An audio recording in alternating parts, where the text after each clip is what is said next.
kính đại đức tận thịnh, vì thứ pháp hội cấp nhất thiết chúng sanh. Thịnh chuyên diệu pháp luân giao đạo ngã môn, như há liêu sanh tự ly khổ đạt lạc, tốt chứng vô sanh. Homage to the Blessed, Noble, and Perfectly Enlightened One.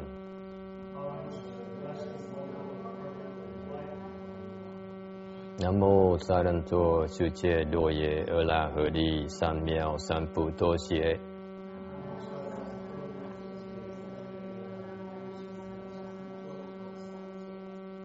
Nam mô Tát Đa Tha Toya Daya Rahade Tam Miệu Tam Bồ Đà Tọa.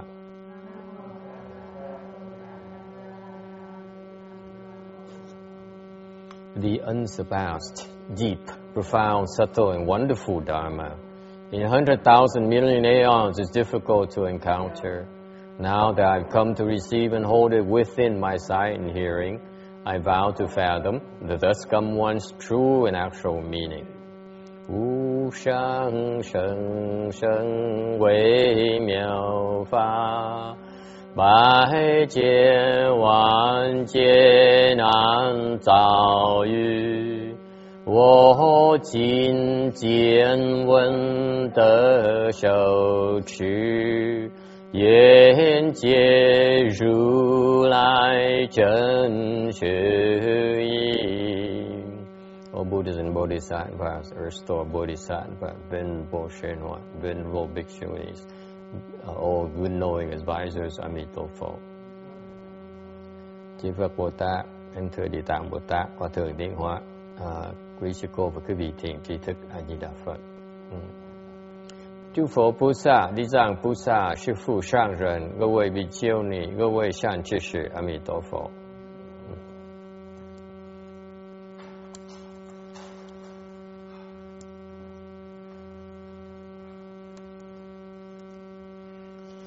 Slide 1037, Earth Store Bodhisattva, tấm số 1037, Kinh Địa Tạng. Chapter 9, the Buddha told Earth Store Bodhisattva, with your great compassion, you now wish to undertake the inconceivable task of rescuing all those in the six paths who suffer for their offenses. The time is just right. Speak quickly, for I am about to enter Nirvana. You should complete this vow soon so that I have no need to be concerned for living beings of the present or the future.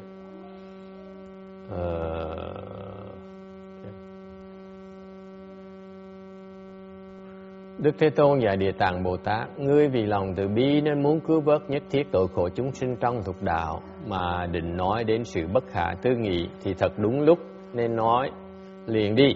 Như Lai sắp nhập niết bàn, thể nguyện ngươi sớm được hoàn tất, thì Như Lai phải lo âu về hiện tại và vị lai chúng sanh. The time is just right. Đúng lúc. The sutra is spoken after the Lotus Sutra and before the Paranirvana Sutra. Kinh này là được Phật thuyết sau khi Phật thuyết kinh Pháp Hoa và trước khi Phật thuyết kinh Niết Bàn. Thành ra lúc này là lúc cuối của thời gian hoàn pháp của Phật. Phật sắp nhập diệt rồi. The Buddha was about to enter Nirvana. His work is almost done. Công việc của Ngài sắp xong rồi. Nirvana is the place where the Buddha reside, dwell. Niết Bàn là chỗ của Phật ở. It's a place of security and peace for all living beings. Cũng là cái chỗ mà an toàn và an lạc cho tất cả chúng sanh. Shakyamuni Buddha spent 49 years speaking Dharma at many assemblies. Thì Đức Phật Thích Ca Mâu Ni đã bỏ ra gần 50 năm để mà thuyết pháp, đã hơn trên 300 cái pháp hội. Và lúc đó Thì bây giờ công việc thuyết pháp nó sắp xong rồi. So his work is almost done. Those who are to be taken across have already been taken across. Những cái người mà đã được giải thoát rồi, đã được giải thoát rồi. Meaning that those people who are supposed to, who Shakyamuni Buddha came to liberate them, have already been liberated. Có nghĩa là những cái người mà Đức Phật tới đây để cứu họ, để giúp họ giải thoát, thì họ đã được giải thoát rồi. Okay. And as to the people to be taken across in the future, they have already planted the causes to be liberated in the future. Còn những cái chúng sanh mà chưa đủ phước bằng những cái nhóm trước, thì họ phải cần trồng những cái chủng tử để trong tương lai để được giải thoát. So what happened, the second group here is of living beings are the one who don't have enough blessings yet. And therefore, all the Buddha could do at this point in time is to allow them to plant blessings to be liberated down the road. Okay. And now the Buddha is on his last leg of his work, and his wisdom torch is about to be extinguished. Thì bây giờ là phần cuối cùng của cái Phật sự của ngài Thích Ca Mâu Ni. Bây giờ cái ngọn đuốc, huệ đuốc của Phật đem tới thế gian này là sắp được tắt rồi. Thành Phật thiệt ra lúc này cái phút mà Phật bắt đầu tỏ cái quyến luyến với chúng sanh. So this is kind of the special moment where the Buddha, you think that the Buddhas are being, or a Buddha would not have any emotion. Actually, he's beginning to show emotions. Mình cứ tưởng Phật là người cũng có tình cảm. Mình thấy lúc này Phật rất là quyến luyến với mình. Because he says, remember what he says here in the text to the text. He says, the time is right. Speak quickly. I'm about to enter Nirvana. Okay, and I hope you accomplish your work so that I have no need to be concerned about those who didn't make it.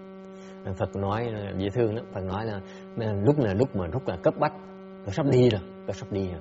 Thành ra ông phải làm việc, phải nhớ làm việc của ông. Cái nguyện vọng của ông rất là đại quan trọng. Thành ra ông mà dốc tâm làm việc như vậy, tôi không còn lo những người đang còn kẹt, người chưa được giải thoát. Okay. 1041. Số 1041.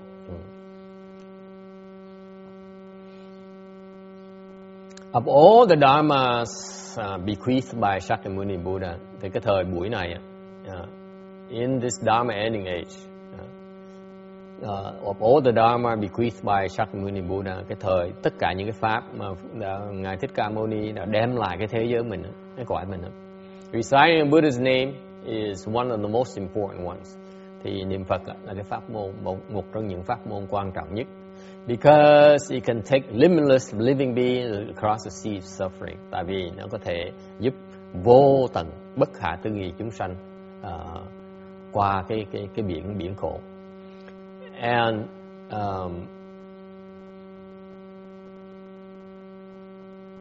it is truly this spiritual dharma is truly the dharma of kindness within that sea of suffering.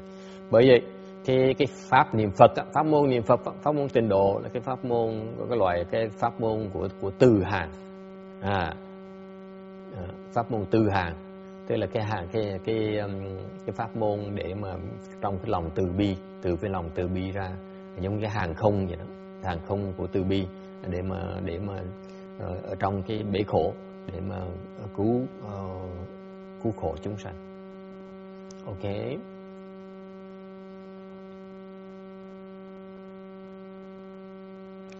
Uh, 1042, 1042.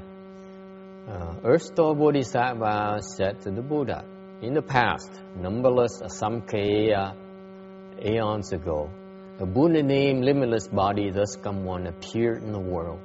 If a man or woman hears this Buddha's name and certainly gives rise to a thought of respect, the person will overstep the heavy offenses of 40 aeons of birth and death. How much more will he be able to do this if he sculpts or paints his Buddha's image or praises and makes offerings to him? The merit of this is limitless and unbounded. Địa Tạng Bồ Tát bạch Đức Thế Tôn, trong quá khứ vô số A Tăng kỳ kiếp, có Đức Phật xuất thế danh hiệu vô biên thân Như Lai. Nam tử hay nữ nhân nào nghe được danh hiệu của Ngài mà sinh tâm tôn kính, dẫu chỉ trong chốc lát, cũng siêu vượt được tội nặng sinh tử trong 40 kiếp. Huống chi còn biết đắp vẽ hình tượng, cung kính và tán thán, người này đắc vô lượng, vô biên phước. Asamkheyas, Atanki, is a very large number in India. One of the 16 large numbers in India. Bên cái hệ thống mà Ấn Độ ngày xưa thì cái toán học họ có 16 cái số rất là lớn. Thành ra cái số Atanki là một số rất là lớn. Okay. Limitless body appeared a Buddha. So long time ago, many kalpas ago. Thành ra vô lượng vô biên kiếp trước là có một Đức Phật hiện xuất thế. So a Buddha appeared in the world. His name was limitless body, thus come one. Cái danh hiệu Ngài vô biên thân Như Lai. So limitless body is a specific title, tức là cái biệt danh của Phật. Biệt danh của Phật là vô biên thân. I have a typo here. Excuse me. Let me change it. Okay, very good. Why is he called limitless body? Tại sao mới gọi danh hiệu Ngài là vô biên thân? Because his body spans the end of space and pervades the Dharma realm. Tại vì cái thân của Ngài á, nó phổ biến khắp tất cả tầng hư không và có mặt tất cả trong cái pháp giới. The Avatamsaka Sutra, kinh Hoa Nghiêm nói rằng the Buddha's true Dharma body is like emptiness. It accords with living beings and manifests a body like a moon's reflection on water. Thì kinh Hoa Nghiêm nói rằng cái pháp thân của Phật giống như hư không, tức là ở đâu cũng có hết. Ứng vật hiện hình như thủy trung nguyệt, tức là cũng giống như là cái trăng vậy đó, một cái mặt trăng như để nó hiện ảnh lên rồi vô tận vô số cái chỗ có nước để ứng với chúng sanh. So in other words, the Buddha's true Dharma body pervades the entire Dharma realm. There's nothing that he's not. He's nowhere he's not. So it's like emptiness. It's everywhere. And he accords with living beings like a moon's reflection, meaning that one moon, but he can manifest as many reflections as there are bodies of waters out there in the Dharma realm.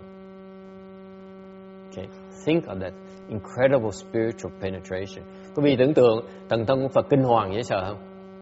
Right now, Amy comes to the temple. He says, if my husband comes home, oh boy, I'm going to be in trouble. Because I can't be at two places at the same time, right? So he wonders what I'm doing at home. Like Lan, husband says, my gosh, he's never at home. What's wrong? What's wrong with all these women? Chẳng mà có hai cái hai cái bà phụ nữ ngày hôm nay có mặt ở đây, đi là tới lén tới chồng tới chùa thôi, chứ còn ở lâu quá là mình đắn đo, mình sợ là ông chồng ông la, ông lo, ông nói là trời ơi cái bà này cái biến đâu mất rồi, lo tới thích tới chùa thôi, chứ còn ở nhà thì không ở nhà. Tại sao không có thần thông đấy? So why is that? Because they lack spiritual powers. Okay, không có thần thông. Okay, it turns out if you cultivate and become a fourth stage arhat, chẳng hạn như quý vị khi mà tu á, mà có trình độ rồi mà đắc được tứ quả A La Hán á, okay, Then something nice happens. Bắt đầu có chuyện rất đặc biệt. Okay. Would you like to know? Quý vị cũng biết là cái gì không? Yes, what is it?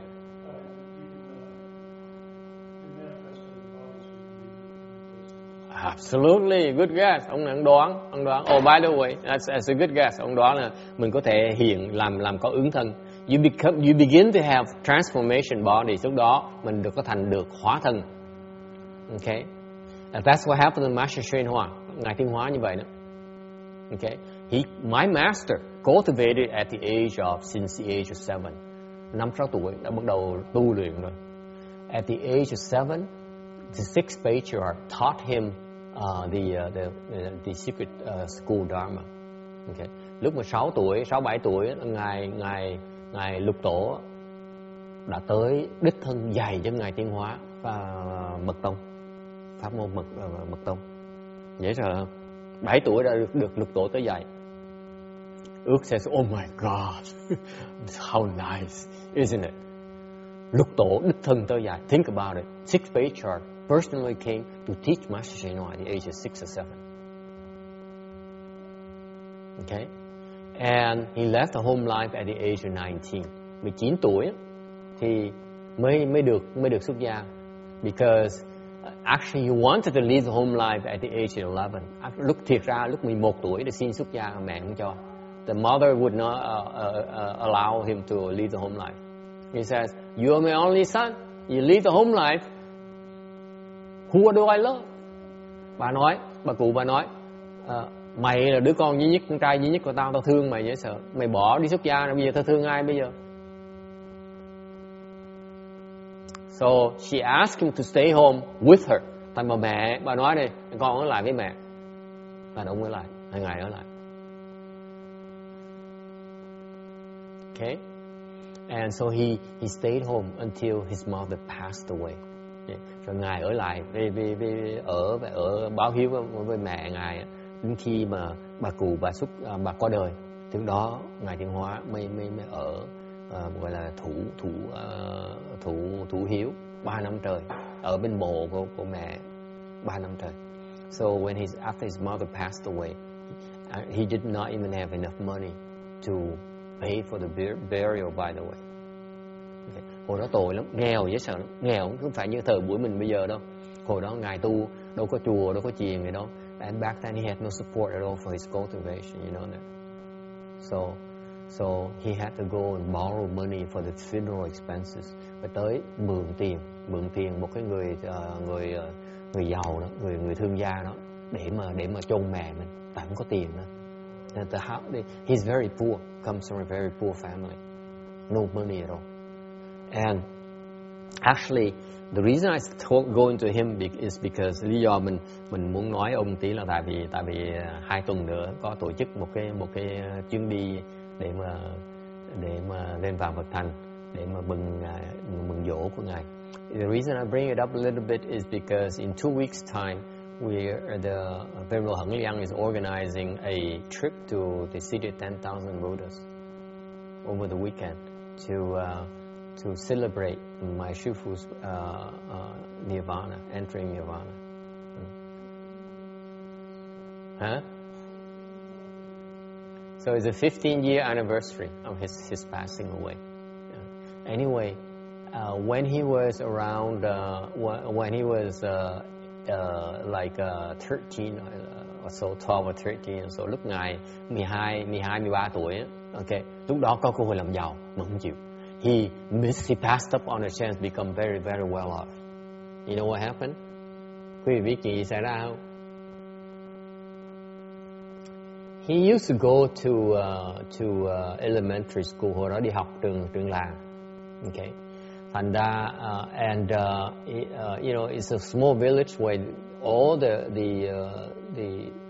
kids go to the same school. Hồi đó cái chỗ ngài ở, gia đình ở cái làng nhỏ xíu à. Thành tất cả có một cái trường học, thành tất cả như người con nít tới làng đã học hết. And he was a very good student. Hồi đó học trò giỏi lắm, học rất là giỏi.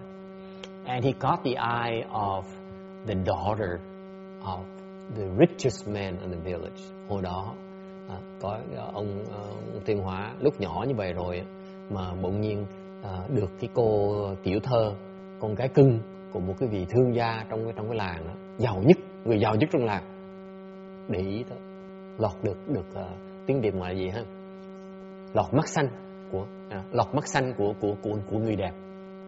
So the Vietnamese says he entered the blue eyes of the little princess. Okay. The green eyes, is it blue or green? Xanh là xanh. Huh? You know, whatever. Anyway, it's not reasonable because the Orientals are brownish. They don't have, or black. They don't have blue or even green. But anyway, so this expression that he entered the lady's blue eyes. It means she probably dreams about him. That's what it probably means. Mắt xanh chắc có nghĩa là chắc bác Xuân Hương bác biết. Lọt mắt xanh nghĩa là sao? Chắc là cô mơ mộng tới chàng là sao vậy?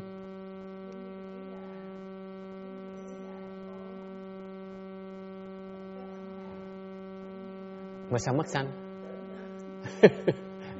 mơ mộng đấy nè, mơ tưởng tới chàng.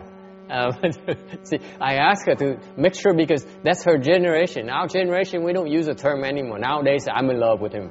You know, we're more direct. Back then, we say, Amy, we say in Vietnamese says, he entered her blue eyes. He caught her blue eyes. And Jin Xiang explained it for us, kindly explained it for us. It means she daydreams about him. You girls don't do that anymore, do you?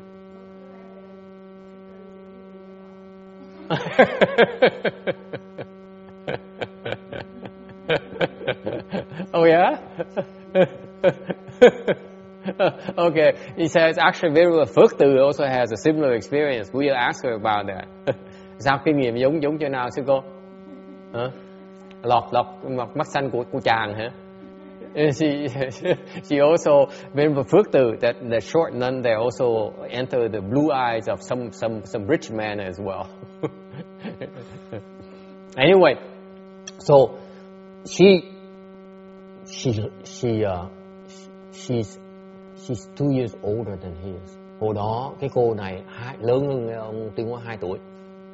You know, kids at those ages, you know the common wisdom is at those ages, kids, the girls are much more mature than the boys. Cái thời buổi đó, mình biết rằng phần lớn mình biết rằng á, là những người con gái, mấy con gái lúc còn trẻ là khôn hơn con trai, đúng không? Con trai nó khờ lắm.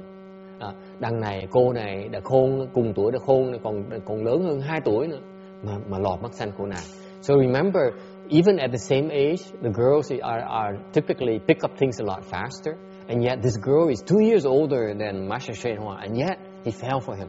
Think about it. The magnetism, the animal magnetism of he used to have. Thành quý vị để ý thấy là người lúc trẻ ngài đã có cái sự thu hút với người phụ nữ như sao, khéo hay sợ. And so she came home. She told her parents, về nhà mắt với cha mẹ. I said, I cannot live without him. Tuyên bố với cha mẹ nói là con muốn cưới ổng. Dễ sợ không? Hả? She was like 14 or 15, and he was like 12, 13. Yeah. And she came home and declared her love to her father and mother and said, Mother, I cannot live without him. Think about it. How romantic. Yeah. So you know, it's pretty premature for back then as well. And somehow she could not resist. So the mother and the father immediately arranged for a marriage, a matrimony maker, a matchmaker. Thành cha mẹ lập tức nhờ một cái người gọi là làm mối, làm mối tới nhà.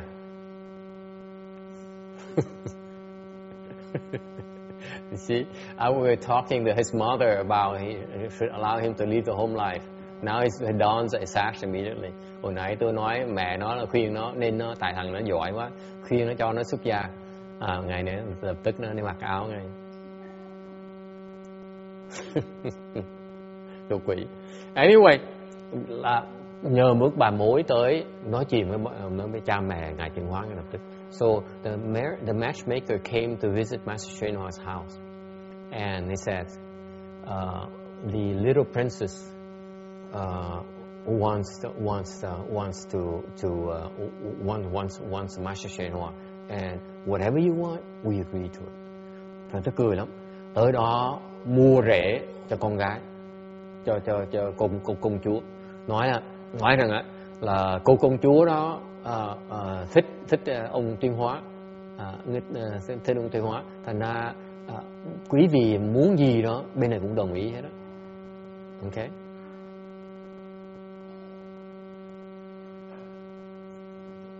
So his mother talked to Master Hsuan Hua. Thì ngài bà mẹ mới kêu ông Tuyên Hóa vào nói này, con biết không, cái cô kia, cô chữ thơ đó thương con lắm. So he says, you know that little girl would like to become your wife. Did you know that? Con có biết chuyện đó không? Tuyên Hóa nói, đương nhiên con biết. Of course I know. How come you know? Bà hỏi, sao mày biết được? You know, I said, just recently, just last week. Ông Tuyên Hóa nói, tuần vừa rồi đó, con đi bộ từ trường về. I was walking home from school, and she appeared out of nowhere in front, from nowhere, and stands in the middle of the road and stops me, dead in my tracks. Bỗng nhiên cái cô đó, cô chị thơ đó, cô xuất hiện ra từ trong bụi, cô nhảy đứng ra ngoài chặn đường con, chặn lại. And she didn't say anything. Chặn lại muốn nói vậy đó. All she does is she pulls my clothes. Nắm cái áo con kéo.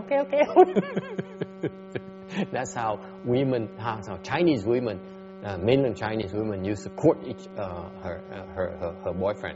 Hồi xưa mấy cô chữ thơ đó, của con trai như vậy đó, gầm má cay. And he said, what do you want? I said, what do you want? Ông Tuyên Hóa nói, mày muốn cái gì? Cô muốn cái gì? She didn't say anything. And I said, make way. I need to go home. Nói, tránh ra, tôi phải đi về. She would not give way. She keeps on, I keep moving, trying to move past her. She keeps on placing herself in front of me.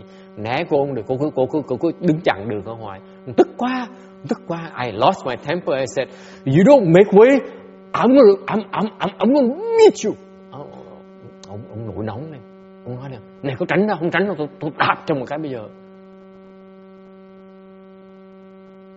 And I went like this. Okay, vỗ tay lên như vậy á. Nó mới chịu, nó né, con mới chạy được.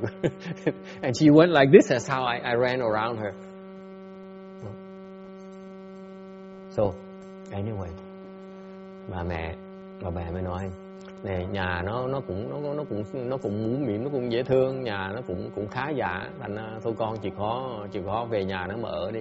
So mother said, she's nice looking, and she's very nice as well, and so why don't you move to her house and live with them?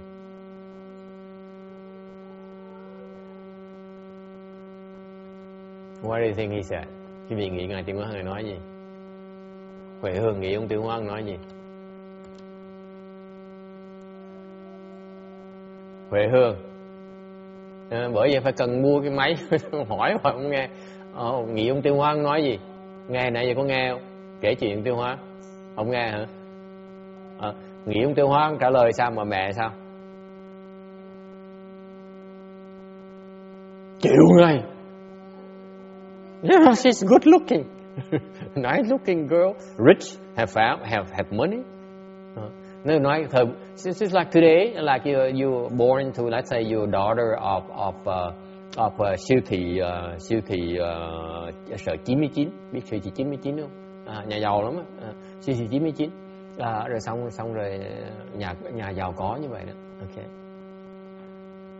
Bây giờ đồng ý không? Về làm rể, ở rể người ta, ra rước về làm rể. Thị Hương chịu không? Chịu chứ hả?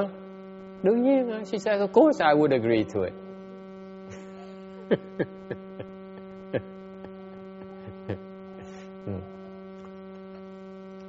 Chị Hoa nói, không thèm. He says, no, I don't want to. I try to die. Chứ là chết còn hơn là đi về cái cô đó. And that was the time where he stood firm and he would not yield to his parents. Đó lúc mà trong cuộc đời ông á, mà ông là người rất có hiếu, mà ông cứng đầu, nhất định nghe lời cha mẹ. And actually he stood his ground very firmly, and he disobeyed his parents' wishes. Cha mẹ thì muốn gả con, mà ông hoàn toàn không chịu. Thành ông là bất hiếu dễ sợ, không nghe lời cha mẹ. Okay. So anyway, so he missed the chance to become quite well off and have a good future. Thành ông bỏ một cái cơ hội để mà được sung sướng, để mà giàu có. I don't know how I got there. Anyway, so Master Xuyên Hoa so he cultivated for all his life. Thành ra suốt đời ông Tuyên Hóa là ông tu từ lúc nhỏ tuổi rồi.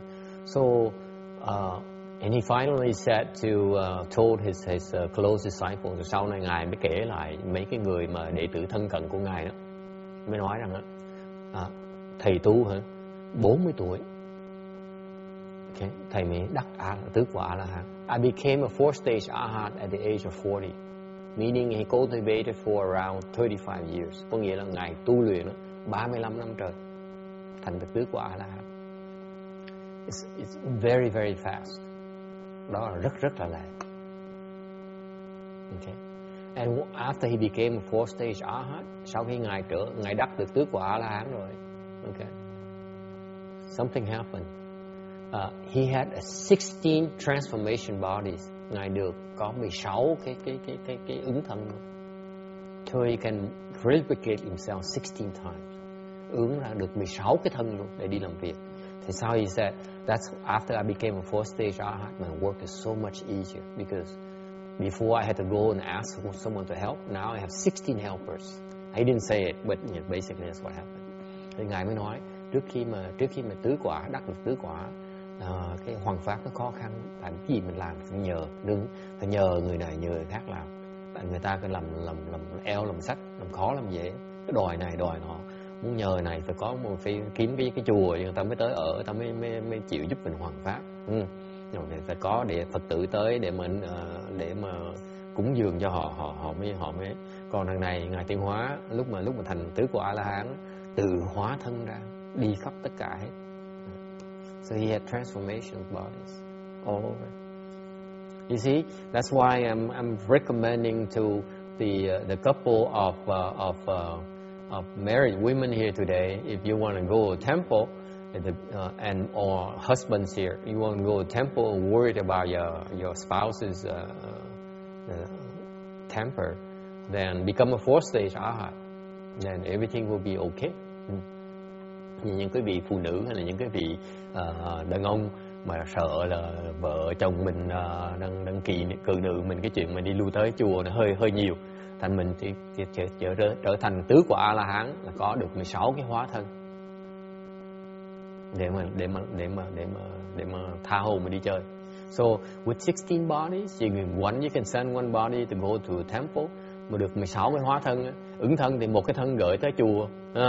One body you can send it to Paris, một cái thân thì bay qua Ballet để mà to go shopping. So you have so much freedom. Tha hồ vui chơi. Okay, and that's for the Arhat level. Cái đó là cái trình độ mấy người A-la-hán thôi. Imagine what you can do when you are you have the Bodhisattva Dharma. Những người Bồ Tát thần thông ta còn kinh hoàng hơn nữa. Okay. Whereas the Buddha's spiritual penetration, he can manifest anywhere at all at will, limitless number of bodies. Ngược lại, cái người bên mấy cái đức đấng Như Lai á, thì họ cái hóa thân họ là vô tận vô biên. Okay. Khắp tất cả pháp giới. They're everywhere right now. Okay. Họ có khắp hết tất cả, tại mình không biết, mình không biết họ thôi, mình nhận ra được họ thôi, họ khắp hết. Okay. So that's why I what's fascinating to me is that the externalists they cultivate cái mà tôi mà cứ tặc lưỡi hoài, tại vì bên ngoài đạo người ta tu mục tiêu họ để có thần thông. Their objective is to have spiritual powers, to show off the power, to convince you to follow, to become their follower, become their disciples. Bên ngoài đạo họ tu, họ lộ thần thông họ ra để mà thuyết phục mình để theo họ, làm tín đồ của họ. Whereas in Mahayana we never emphasize spiritual powers. Ngược lại, bên Đại thừa mình hoàn toàn không quan trọng cái thần thông tí nào hết. That's why ultimately our spiritual powers are just inconceivable, way beyond any of them can ever imagine. Tại vì vậy cái thần thông mình ấy, cuối cùng cái thần thông của mình ấy, nó bất khả tư nghị. Okay.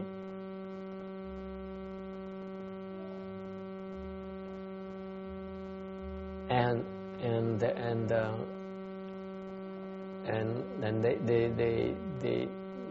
they don't show off those spiritual powers. Mấy vị Phật Bồ Tát người ta không có hiện thần thông ra.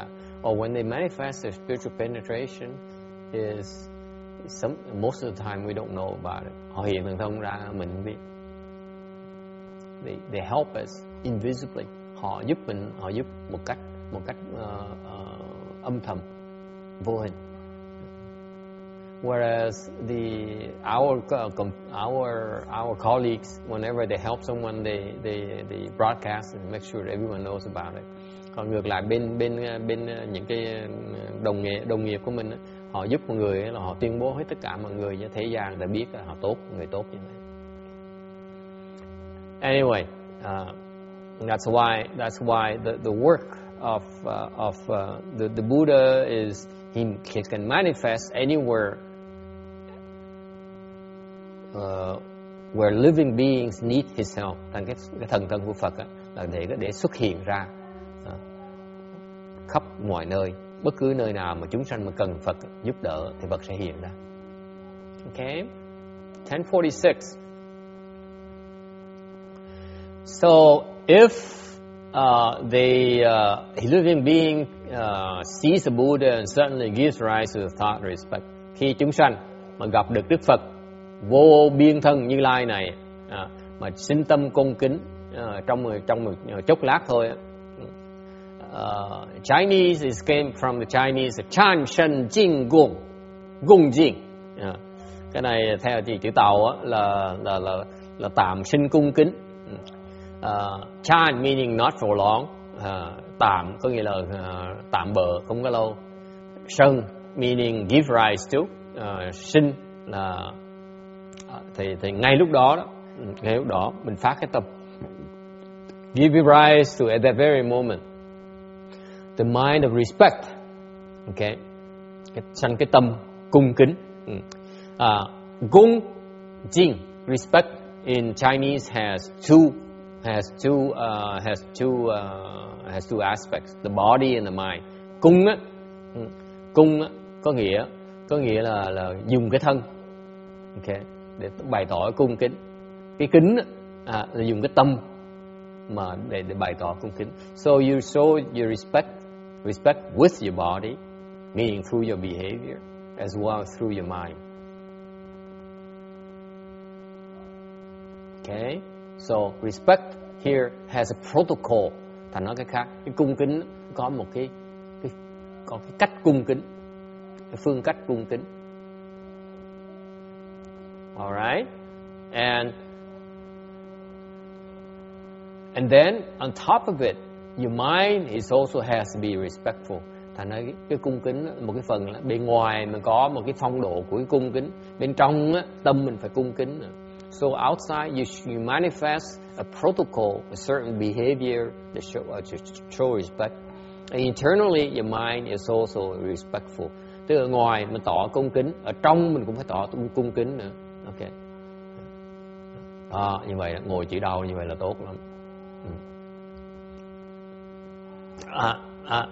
So internally you show respect by what? Ở trong mình tỏ cung kính bằng cách nào?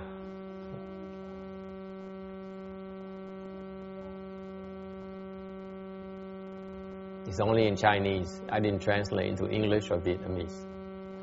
Cái này phần tàu thôi, tôi không dịch ra tiếng Việt với tiếng Anh. Cái tâm cung kính nghĩa là sao? Anyone? Có ai biết cái tâm cung kính là sao không?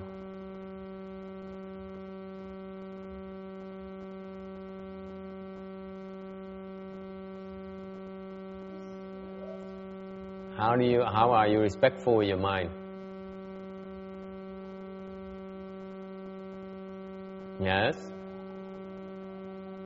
Tâm cung kính là sao?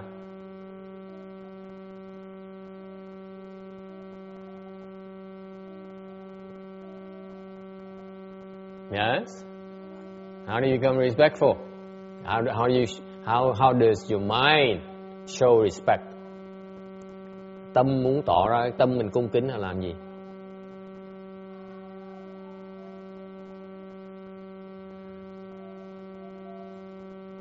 Tâm cung kính là không có một ý nghĩ nào khác ngoài ra Phật thôi. Mình cung kính với Phật là mình chỉ nghĩ tới Phật thôi, không nghĩ gì khác hết. When you show respect with your mind to the Buddha, means that you think of nothing else but the Buddha.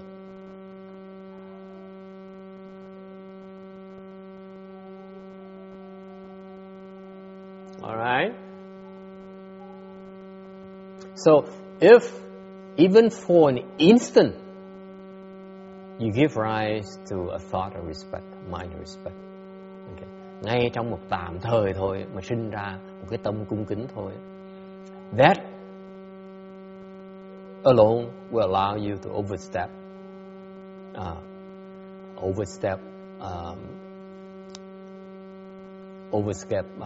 many kalpas of 40 heavy offenses, 40 aeons of birth and death.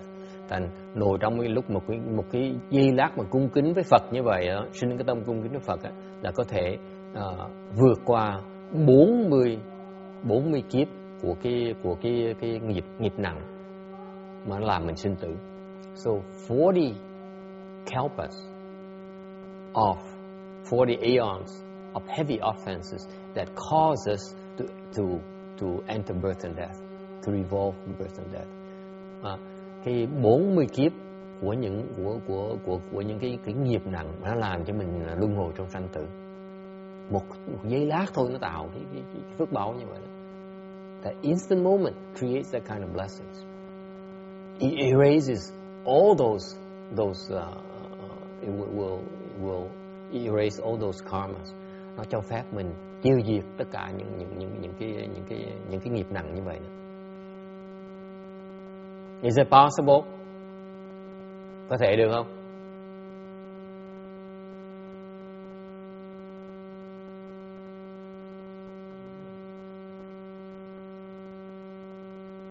How is it possible? Sao được?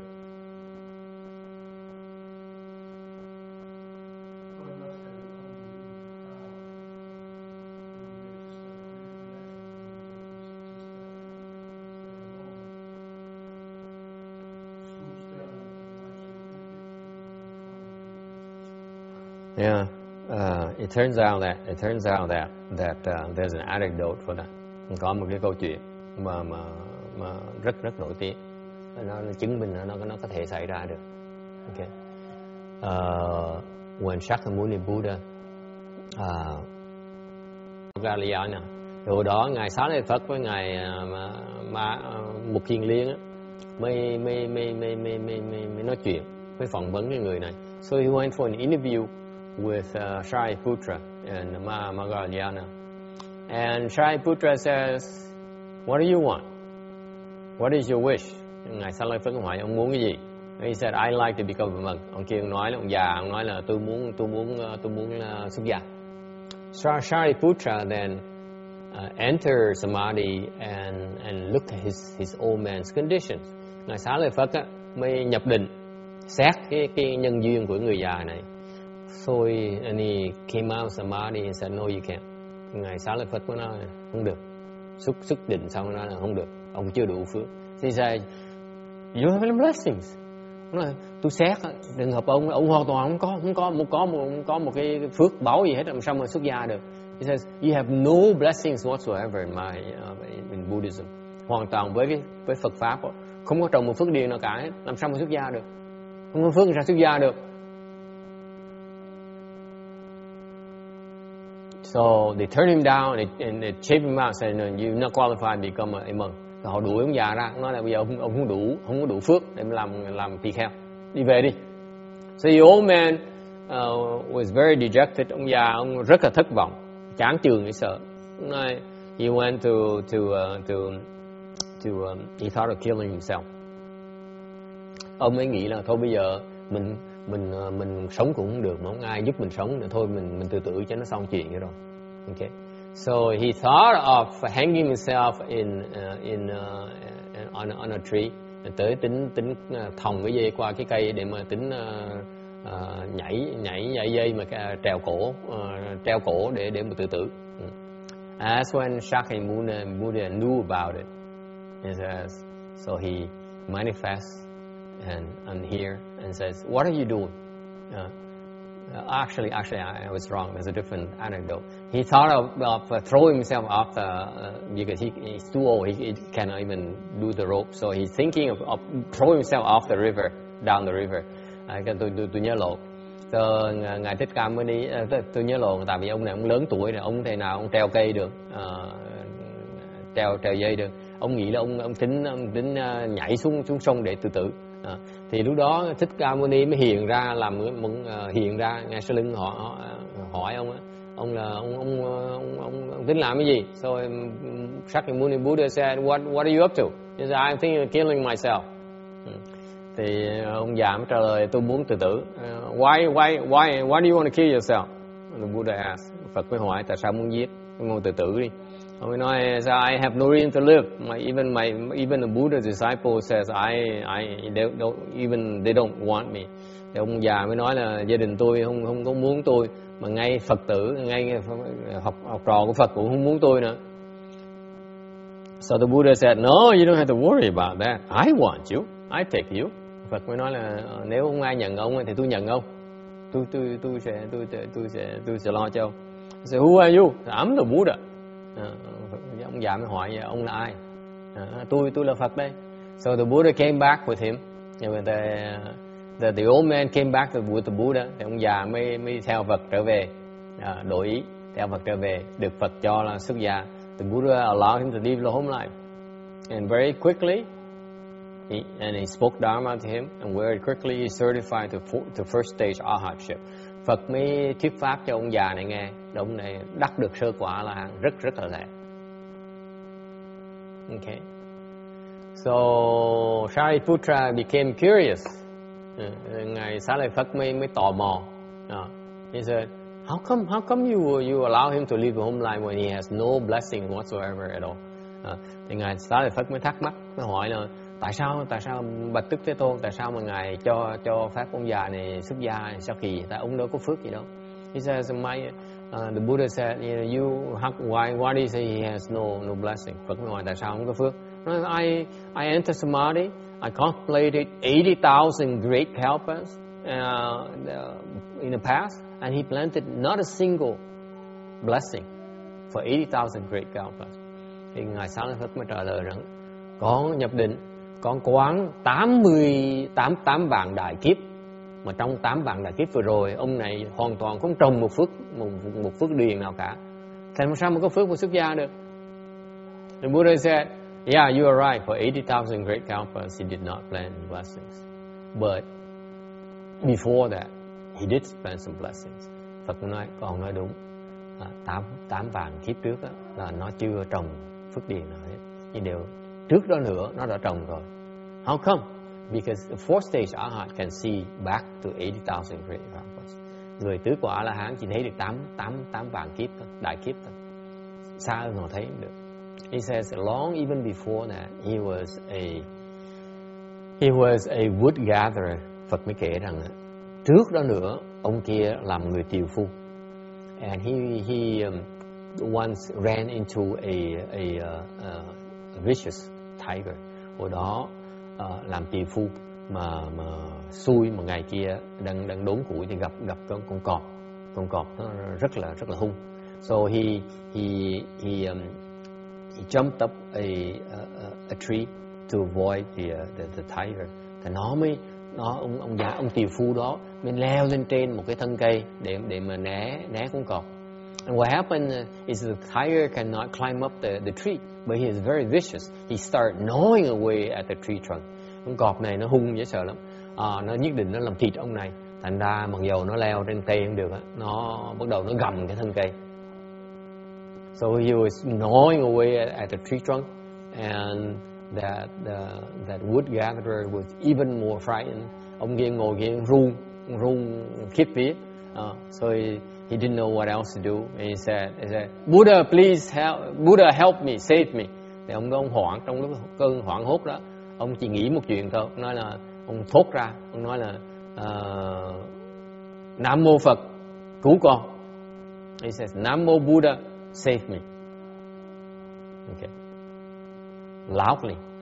Thành ông tuột miệng, ông nói là Nam Mô Phật, cứu con. The tiger heard it and he stopped gnawing away at the tree trunk and he left him alone. That's how he escaped. Thành con cọp nó nghe cái ông nói Nam Mô Phật một cái là con cọp nó ngừng gầm thân cây, nó bỏ nó đi. Thành ông thoát mạng. And ever since he never did anything else beyond that. Okay. Đó là cái giây phút duy nhất mà ông trồng phước điền với lại Tam Bảo. Ngoài ra ông không bao giờ làm gì khác cả. Thì bây giờ cái duyên mà ngày đó mà thốt Nam Mô Phật không á, bây giờ nó cái chủng tử nó chín rồi. Thành bây giờ ông có thể xuất gia. So even though he did nothing else except for that very moment, okay, now that seed has ripened. So therefore he has the blessings to become a left-form person. So that's why, in that single moment of single-mindedness, he generated the kind of blessings that enables him to obtain liberation. Nói cái khác là trong một cái giây phút và chốc lát đó mà ông tạo được một cái nhất tâm đó để mà cầu cứu Phật thôi á, okay, thì ông tạo được cái nhân để sau này ông được giải thoát, biến thành tứ quả A-la-hán. Okay. So that's why it's an instant of respectful can plant the seed for liberation. Nói cách khác, một cái dốc lát mà cung kính đó, sinh cái tâm cung kính đó là đủ giúp mình được giải thoát rồi. Okay. So the more often you do that, the quicker they mature. Càng tâm càng cung kính càng nhiều, càng thường xuyên hơn thì được giải thoát sớm hơn một tí. Okay. Any questions? Ai thắc mắc gì không? 1047. 1047. Again in the past, as many aeons ago as there are grains of sand in Ganges River, a Buddha named Jewel Nature appeared in the world. If a man or woman hears the name of this Buddha in the space of a finger snap, decides to take refuge, that person will never retreat from the unsurpassed path. Lại nữa, trong quá khứ hằng hà sa kiếp có Đức Phật xuất thế, danh hiệu Bảo Tánh Như Lai. Nam tử, nam hay nữ nhân nào nghe được danh hiệu của Ngài mà phát tâm quy y, thì dẫu chỉ bằng thời gian đàn chỉ một cái, người ấy đối với vô thường đạo cũng không còn thoái chuyển. 1050. As many aeons ago as there are grains of sand in Ganges rivers, meaning even long before the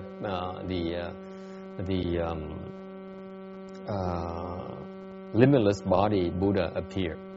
This Buddha appeared. Nói cách khác là hàng hà sa kiếp là còn lâu hơn trước khi mà Đức Phật vừa rồi mình mới nói đó là ngài vô biên thân đó xuất hiện ra, thì ngài Phật ngày này ngài Bảo Tánh Phật này cũng xuất hiện. So long before the other Buddha appeared, another Buddha appeared in the world. His name was Jewel Nature. Thì trước khi mà ngài Đức Phật kia mà xuất thế thì còn lâu hơn lúc trước đó nữa thì có Đức Phật Bảo Tánh xuất thế. Okay. Jewel nature refers to the self nature being invaluable, extremely precious. Bảo Tánh có nghĩa là nói về ví dụ cho cái tự tính của mình đó, nó rất là báu, rất là quý giá. The jewel nature can accord with conditions and yet not change. Cái tự tính mình nó có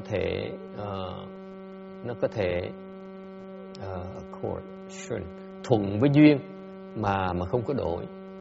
Whereas it does not change and yet can accord with condition. Và lại cũng có thể không đổi mà cũng có thể thuận với duyên. What does it mean? Nó nghĩa là sao? Accord with condition yet not change. Not change yet accord with conditions. Okay. Accord with conditions yet not change. Nghĩa là sao? What does it mean? Thuận với duyên mà không đổi. Nghĩa là sao?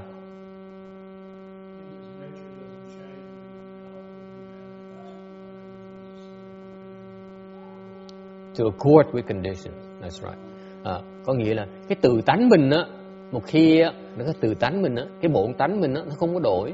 Như là bên ngoài nó có thể đổi, ở trong nó không đổi, ở ngoài nó đổi. So what happened internally, you're unchanged, but externally you manifest different changes, manifest changes. Ở trong á, mình cái bản tánh mình hoàn toàn không đổi, bên ngoài mình á, mình đổi. Okay. What about not change and yet accord with condition? Nói ngược lại, không đổi mà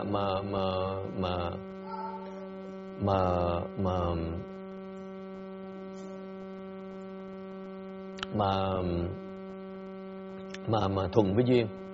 Okay. Huh? What's the difference? Huh?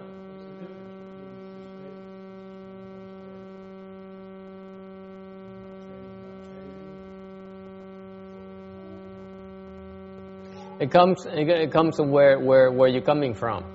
Okay. Meaning that you accord to conditions, meaning that you externally you manifest first. But actually no matter what the manifestation, internally you don't change. Okay. That's how the Bodhisattvas are. Bên ngoài á, hả? What? Yes.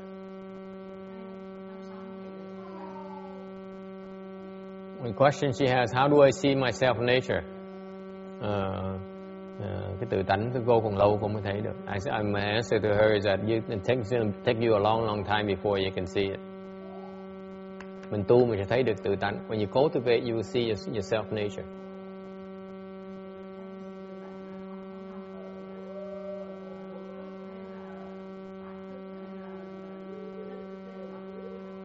The question she has, the self-nature, does it reside in the sixth consciousness, seventh consciousness, or the eighth consciousness? None of those. Nó không có trụ ở trong cái thức nào hết. And yet they're not separate from those consciousness. Nó không trụ trong cái thức nào, thiệt nó cũng không khác. Biệt trong mấy cái thức đấy.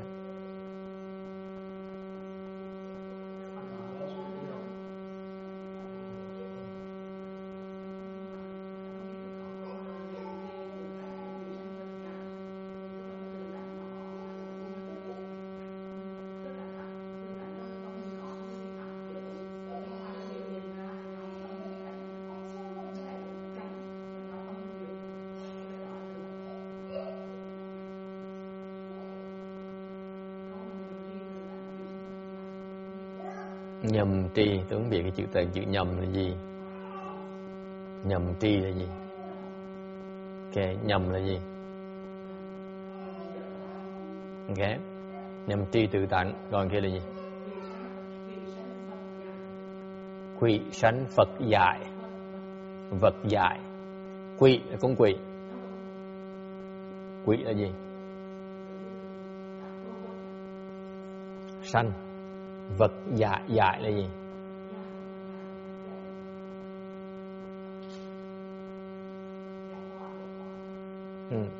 Okay. Yeah, it's a little bit beyond you, so it's okay. It's just you plan to teach for it. Yeah. She's referring to some conscious school teachings where they say, when they say that she quoted something and she wonders whether it's a description of self nature. No, những cái đó là về những cái phần lý thuyết đó, mà cô chỉ hiểu nổi đâu. Okay, I'm telling her that what she's referring to the conscious school here is a lot of verbose, a lot of words that she has no way of grasping. And the conscious school, as far as I'm concerned, is the kind of school that you utilize after you become enlightened. You use them to explain what you understand. Cái bên duy thức học là một cái môn, một cái pháp môn, một cái pháp môn mình học sau khi mình giác ngộ rồi, để mình dùng những cái chữ đó mình giảng nghĩa, mình giảng nghĩa lại cái pháp giới. Chứ còn nếu như dùng duy thức học để mà giác ngộ thì nó khó dễ sợ. Okay. Tại vì những cái chữ đó nó không thể nào diễn tả, không thể nào hiểu được. So if you follow the consciousness school, which is one of the most difficult schools in Mahayana, a lot of people are enamored with that school because their philosophy is one of the deepest in Mahayana. Therefore, people say, I am a superior cultivator, therefore I should be cultivating one of the most difficult Dharma doors. Thành ra cái lý do vị thức học họ được tinh hành tại vì những cái người ta hơi ngạo một tí, ta nghĩ mình giỏi, mình là người có học thức, mình là người thông minh, mình theo duy thức học thì mình là người thông minh, mình phải học những cái pháp môn nào mà thông minh nhất, cho những người thông minh nhất là khó nhất. Thiệt ra cái đó cái lầm rất là tai hại, tại vì cái lý thuyết nó họ cao minh. The philosophy they have, the principle they expound is very profound, very profound. Cái lý thuyết họ giảng rất là sâu xa. Nhưng điều nó sâu xa tại vì người ta hiểu nó được sâu xa. Còn cái người mà khi mà chưa giác ngộ theo cái lý thuyết đó không thể nào hiểu được, không thể nào tu được. So if you are enlightened, you listen to their philosophy, you understand their philosophy, you know what they're referring to. But you are not enlightened yet. You try to cultivate according to those philosophy. You become enlightened, it's very difficult. Nó rất là khó. Nó khó ở chỗ vào, nó kẹt vào cái chỗ là cái sở tri chướng. What happens is that when you follow these advanced schools of thoughts, deeper schools of thought, and cultivate, you have this terrible exposure to this terrible pitfall in cultivation. The knowledge of what is, the obstruction of what is known is your knowledge that prevents you from getting there. Cái mình biết đó, cái sợ tri chướng là cái mình biết đó, nó cản trở mình, nó không cho mình tới đó. It's one of the worst obstructions there is. Okay? Danny, where are you? I talked to you about 3 obstructions. The 4th one, much more dangerous. It's called the obstruction of what is known. It's the worst kind there is in terms of obstruction. Tôi nói về cái chuyện cản trở việc tu hành. Cái mà khó nhất, cái cản trở khó nhất của tu hành quý vị, khó nhất, the worst one is your own knowledge. Cái mình biết đó, nó cản trở mình.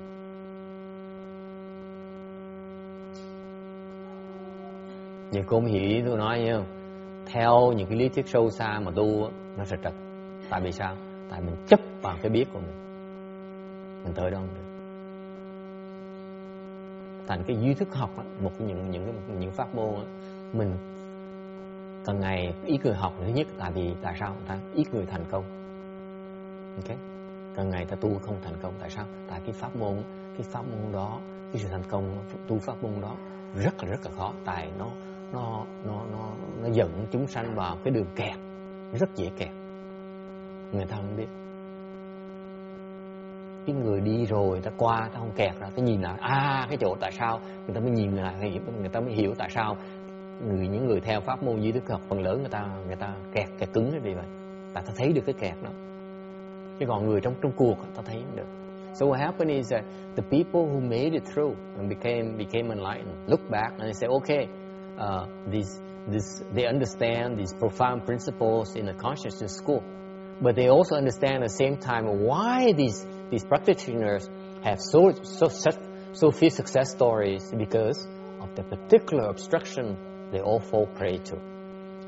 Bởi vậy họ cũng hiểu luôn là tại sao những người ta tu pháp môn duy thức học người ta rất ít người thành công, vì ta thấy được cái kẹt đó. Okay. Anyway, it's to tell nói cho cô biết cái phần mà cô muốn hiểu đó nó không có đưa lại cái hiểu như cô muốn biết đâu. So it's a long story, a long answer to her question about the consciousness school. I'm trying to tell her that where she's going, okay, she cannot possibly comprehend, no matter what I explain to her. Tôi giảng cô được cả một tháng, một năm nữa cô hiểu cái đó cũng không nổi nữa. Sự thật là vậy. Không cách nào cô hiểu cái đó được hết. Những cái lời cô mới nói đó, nhầm trì tự tánh, quỷ sanh, vật giải, ok. Cái đó là cô không cách nào cô hiểu được cái đó hết. Ngay từ đầu ngay cái câu đầu nhầm trì tự tánh, cái tự tánh cô kẹt cứng, làm sao đi tới phần nhi làm cái gì?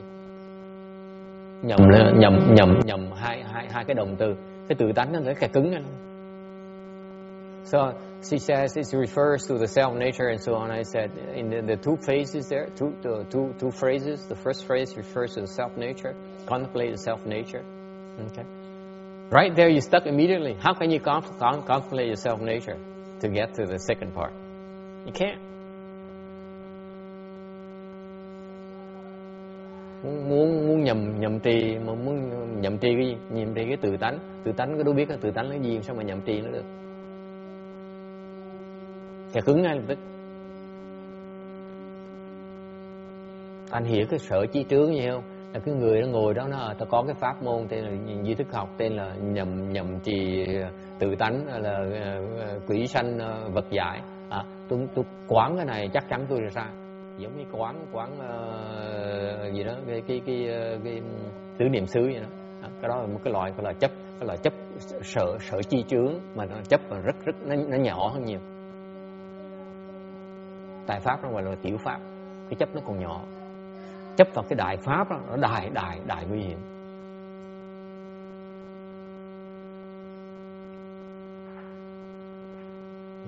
So anyway,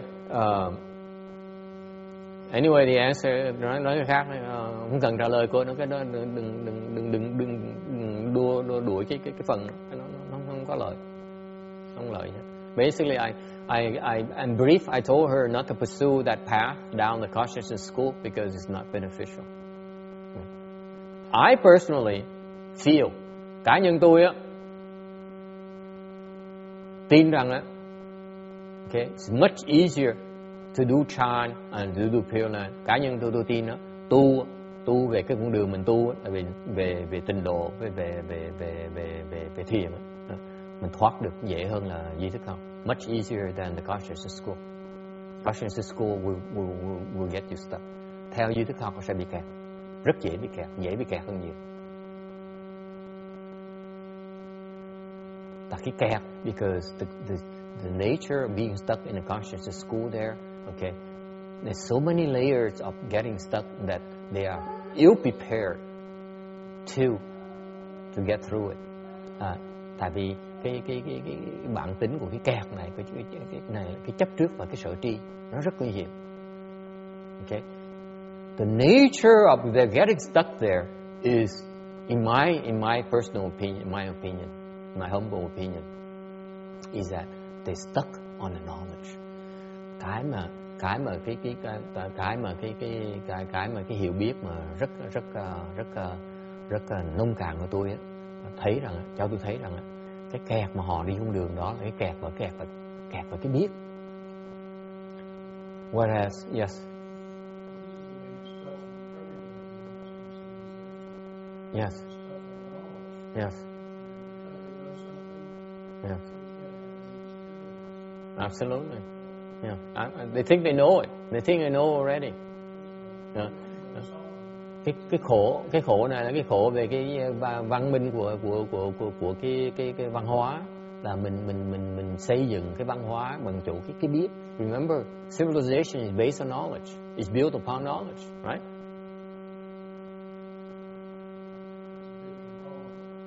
It's built upon it as a foundation. That's what everyone believes. And it turns out that's the very reason why civilization is doomed. Because of that knowledge. Cannot extricate itself from its knowledge base to save itself. Thành cái nền văn hóa, nền văn minh đó, là nó dựa vào được xây dựng trên chữ cái sự hiểu biết. Mà chính cái sự hiểu biết đó làm văn minh cuối cùng bị kẹt và sẽ bị sụp đổ vì cái hiểu biết đó.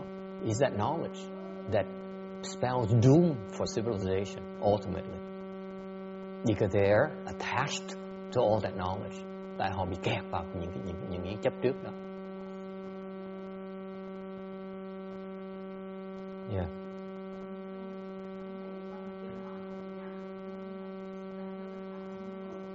Yeah. She says the Master Shima explained about the 100 Dharma doors of the consciousness school. Okay. Dạng thôi, nhưng mà không có luyện công cái pháp môn nào. He explained it, but we did not practice using it. There's a difference. He used it. He used the consciousness school Dharma to explain where we stuck. Thì Ngài Hòa Thượng, theo tôi thấy, Ngài Hòa Thượng Điển Hóa, Ngài dùng cái pháp môn duy thức học đó để cho mình thấy cái chỗ mình đang kẹt, chứ không phải biểu để mình luyện. Okay? The way we cultivate is not, the way he teaches about cultivation is not a consciousness school. Những người đệ tử Ngài Điển Hóa tôi thấy tu đó, những người thành công đó, họ đâu có tu duy thức học đâu. Họ dùng duy thức học để mà giảng cứ bị kẹt chỗ nào. They use the consciousness school Dharma door to explain where you stuck.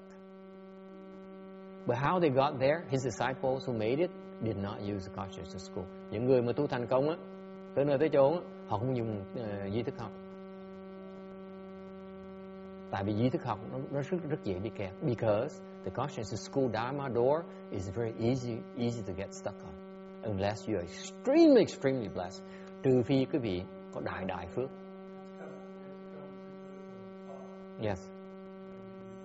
Yes. Like Quay Ji, for example. Chẳng hạn như có một cái vị đại sư tên là ngài what's Quay Ji in Vietnamese? Quay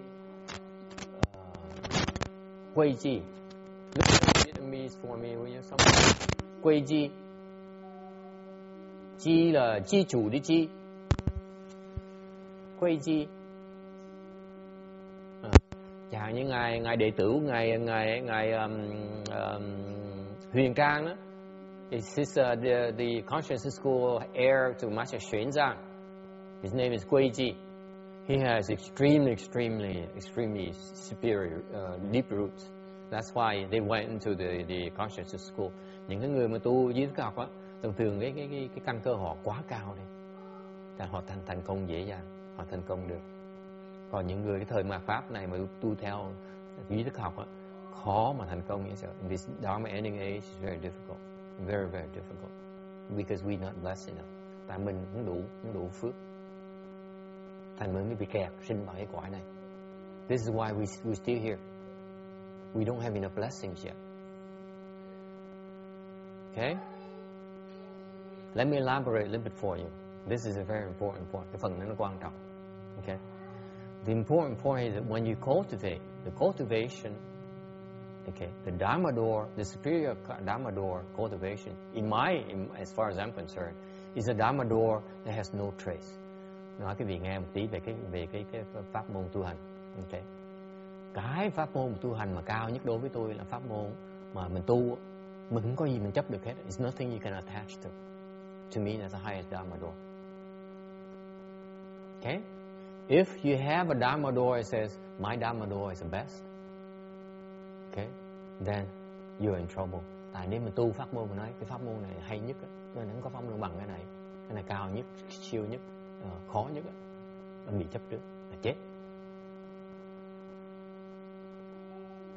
Whatever you cultivate, there's nothing to be attached to. Bất cứ mình tu cái gì đó, không có gì mà chấp hết. Ngay tịnh độ cũng không được chấp này. Even the Pure Land Dharma door, you cannot even attach to it. Even chant, you cannot attach to it. Cái thiền, không có gì mà chấp được nữa. Mặc dầu mình biết rằng cái tịnh độ mình á, okay, nó rất hiệu quả, rất là lớn. For example, we know our Pure Land Dharma door has tremendous responses, but it's nothing to be attached to either. Mặc dầu như vậy, không được chấp nữa. We know our chant Dharma door, okay, has tremendous results as well. Chứ những người tu thiền mới tới tu luyện, mình về dùng thiền tông để mình huấn luyện cái vị thành công rất là lớn. Okay? And the proof is in the pudding, because I asked you, of all the years you've been training chant from me, what is chant? What is that chant Dharma door? Tôi hỏi cái vị tới tu luyện hơn năm rồi, hơn vài năm rồi. Okay. Cái pháp môn thiền tông cái vị thiền là tu gì vậy? What is it? Gì? Thiền nó là gì? What is meditation?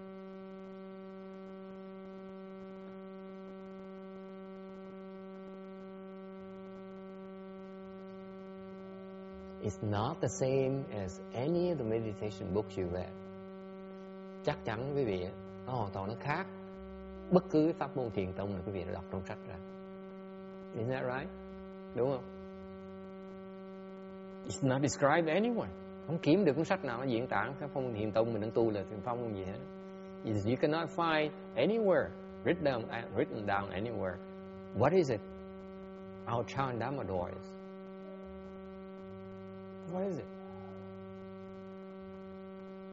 If you want to teach chant right now, what do you teach? Cái bây giờ muốn dạy thiền, dạy cái gì bây giờ? Yes. Samadhi power. Hinayana also has samadhi power. Nguyên thủy cũng có định lực vậy chứ. Tụi ngoại đạo nó có định lực, đâu có thua gì mình đâu. The externalists, the demons, they have samadhi power as well. So what's the difference? Khác chứ nào?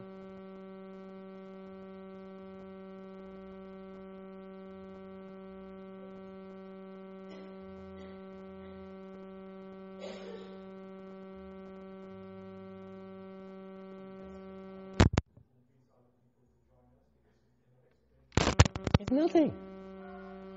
Nothing to talk about. Nó lại mình tu vậy thôi, không có gì mà nói hết.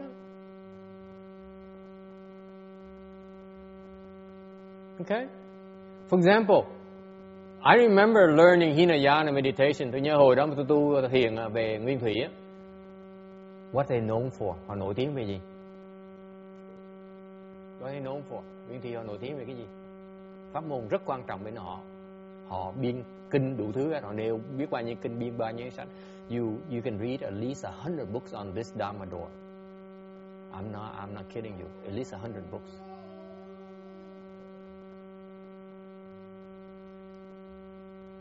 What is that?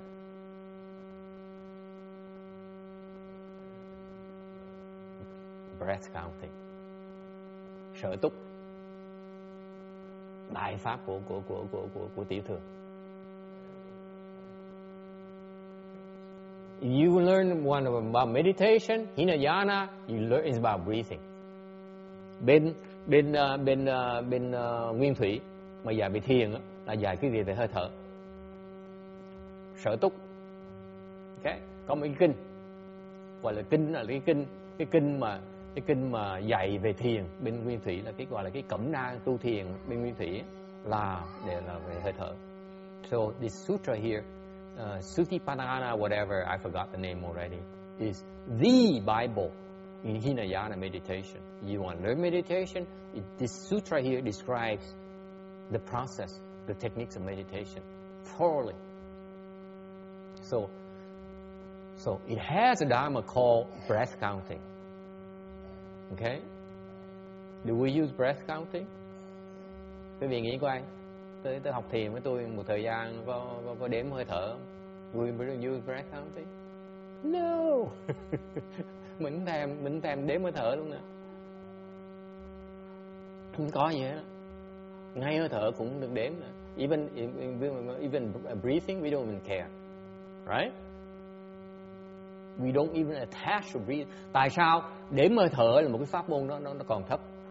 Vẫn còn chấp vào đếm, vẫn còn chấp vào hơi thở. You still attached to counting, you still attached to breathing. Vẫn còn kẹt hai cái nữa. Vừa phải đếm, vừa phải thở. Mình không có thở, mà cũng không đếm nữa. We don't even breathe, nor do we count.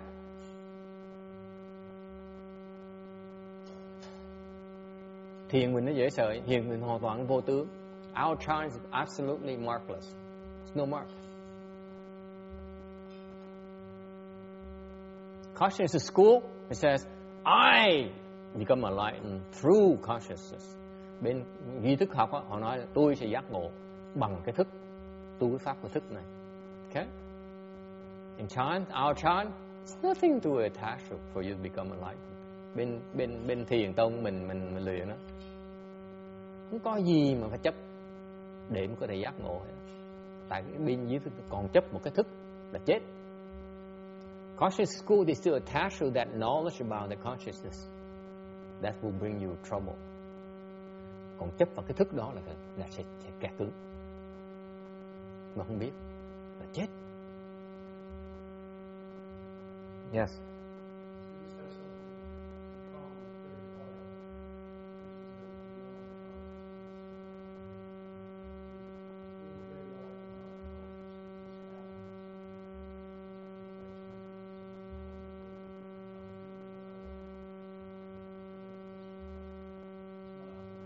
No, it's wrong.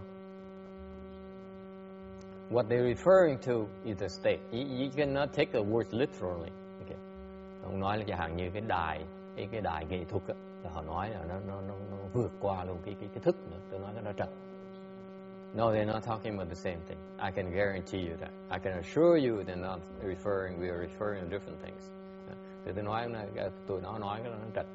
What they're referring to is not consciousness.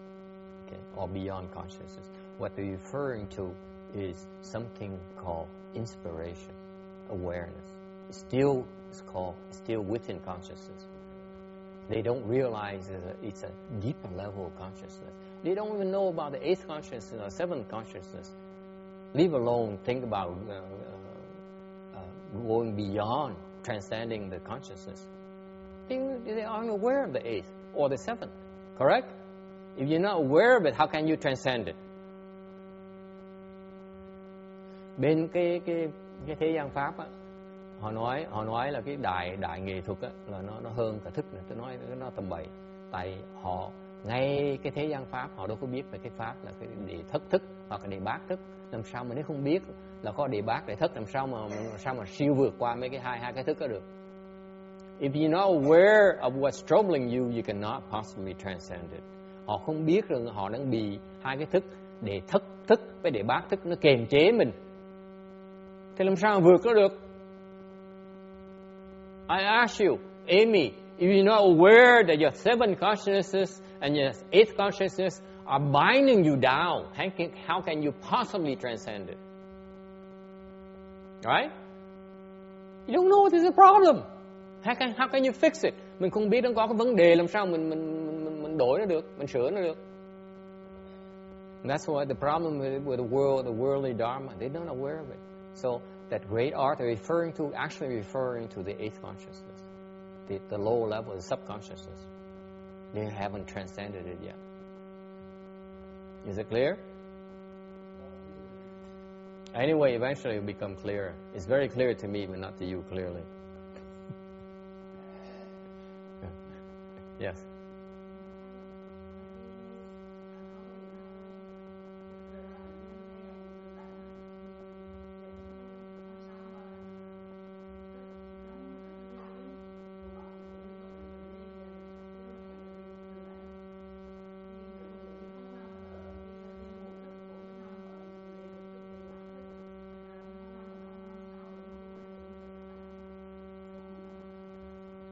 He says, if it's not anywhere of those consciousness, then how do you cultivate to get it? Nó không nằm trong đó, nên cũng nằm trong đó. I'm saying they're not there, and yet they're there.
Cái này câu hỏi này tốt. This is a good question.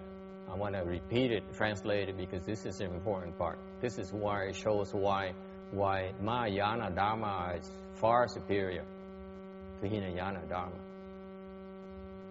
Cái câu hỏi này rất là hay, rất quan trọng.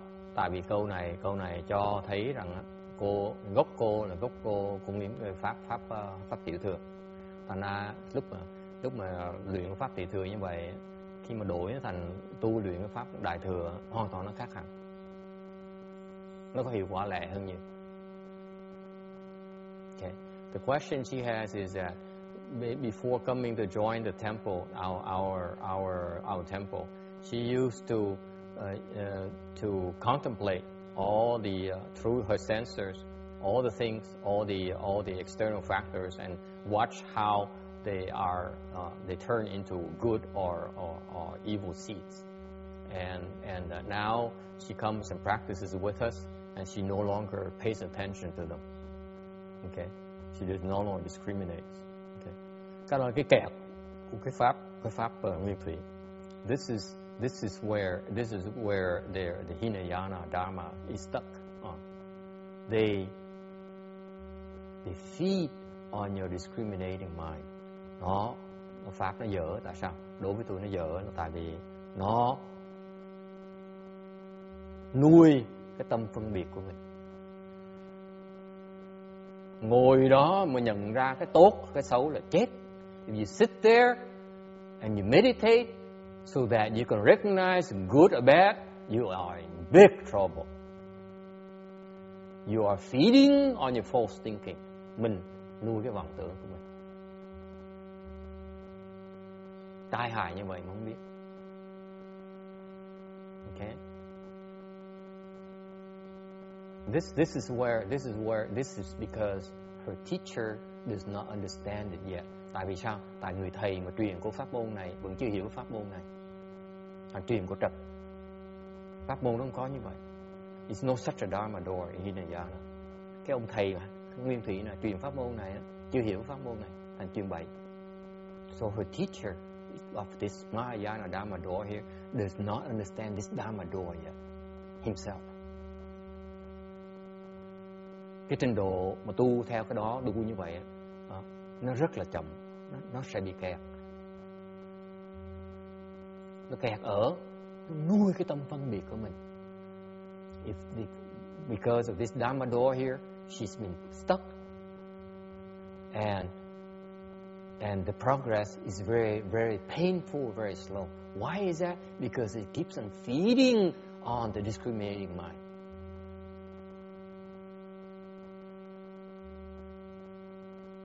Thành có pháp môn như vậy, có trong lý thuyết, phương diện lý thuyết, giống như mình có pháp môn mình tu luyện, có kết quả. Cái đó gọi là cái đó là vipassana, hay là cái quán, pháp môn quán mà. Quán sinh, quán diệt, quán thiện, quán ác. Okay. Nó kẹt vào cái tâm phân biệt mà không biết, bởi cái nhóm nguyên thủy nó trật đường gì đó mà không biết. So this is why I cannot criticize. I never had a chance to criticize them because I don't know exactly the details of the actual Dharma. But this particular nun here, she came from a Hinayana, a successful Hinayana teacher. He got 4th stage Arhat. And he's not a very high level 4th stage Arhat, mind you. Mặc dù ông thầy của cô đắc được mấy ông thầy này cao nhất á, cái trình độ tứ quả A-la-hán ông này còn thấp lắm. The 4th stage Arhat, her teacher is still very low. 4th stage Arhat has many layers. Ngay cái tứ quả A-la-hán có nhiều trình độ dễ sợ lắm. Okay. Trình độ này là mới được hiểu được, mới thấy được cái thân giải thoát của mình thôi, còn chưa thấy được cái giải thoát người khác. He succeeded in seeing his own liberation.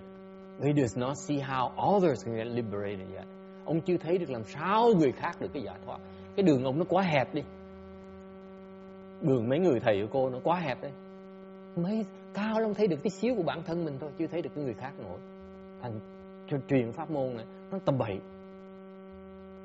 What happened is that if in a prior life you practice Hinayana Dharma door, you made a 4th stage Arhat. This lifetime, chances are that you will make it to 4th stage Arhat as well. But that's only because you have so many blessings. It doesn't mean you understand the Dharma door yet. Nếu kiếp trước mà quý vị tu mà đắc được tứ quả A-la-hán, kiếp sau quý vị tu thì chắc chắn sẽ đắc được tứ quả A-la-hán. Tại sao như vậy? Có phước lớn quá này. Điều không có nghĩa rằng mình hiểu cái trình độ mình đắc nó cao hơn tí nào hết. Tại mình vẫn chưa hiểu cái pháp ấy thôi. Mặc dù tu pháp mình chưa hiểu, mình vẫn đắc được tứ quả A-la-hán như thường. Thành mình dạy ta không được. So even though they made it the 4th stage Arhatship, they cannot teach others to make it 4th stage Arhatship like them as well. Thành mặc dù họ đắc được A-la-hán quả, tứ quả, nhưng họ vẫn không có pháp môn nào để giúp quý vị tới được tứ quả A-la-hán. Hiểu không? Is it clear?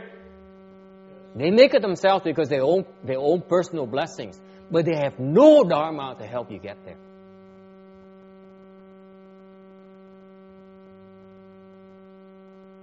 Okay. Cái này tôi thấy rõ ràng, cái lệch là cứ trật hoài. It's clear to me because of the way that she was taught by many of these teachers who are very, very well-read and many accomplished cultivators. I see them off, constantly being off. Thấy họ cứ lệch hoài mà không biết. Okay, any questions? Ai thắc mắc gì nữa không?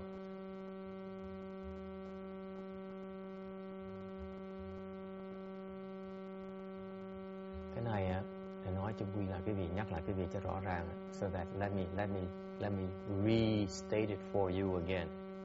Okay? You cannot cultivate by yourself. Không thể nào tu một mình được. The best environment for you to cultivate is with the Great Assembly. Cách mà tốt nhất mà tu hành là nhập vào đại chúng mà tu. Okay? Furthermore, hơn nữa, okay, what I said earlier this morning, I want to create cultivation communities. Hồi sáng tôi nhấn mạnh, tôi muốn thiết lập những cái trung tâm để tu luyện. Okay, tại vì because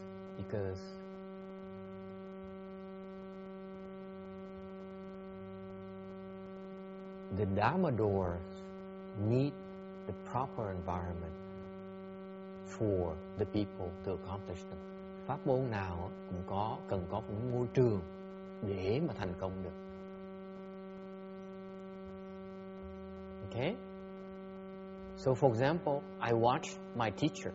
Ví dụ, tôi thấy ông thầy tôi đó found something called DRBA. Ông thầy tôi tạo một cái cơ cấu tên là Pháp giới Dharma Realm Buddhist Association, Pháp giới Phật giáo. Okay. Hội Pháp giới Phật giáo. Okay. Để cho học trò ông tu. I see it as being a very successful role model. Tại tôi thấy được cái sự thành công đại lớn của ông. Okay. Thành công rất là lớn. Because I see many of his disciples accomplishment are extremely remarkable. Thấy học trò của đời quả của đệ tử ông Tiến Hóa trong hệ thống ông thành công lớn dễ sợ, thành công rất là lớn. The Gold generation accomplishment is incredible. Thành công lớn quá này, tôi rất phục. And yet, the Jin generation, I've seen no accomplishment yet. Ngược lại, cái đời thân đó, tôi chưa thấy nó tiến là ra trò trống gì hết. Why is it? Tại sao như vậy?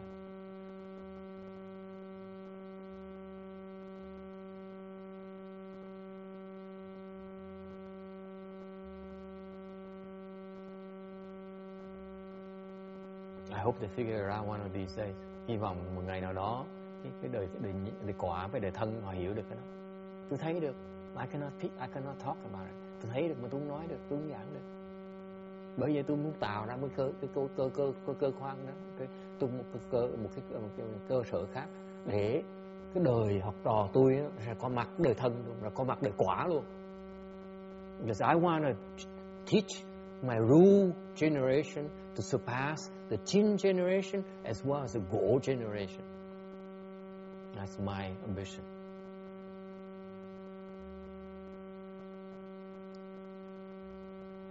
It's Master Shen Hua's Dharma that a successful Go has his Dharma, but his disciples haven't got it yet to be able to create, to train the successful Jin generation.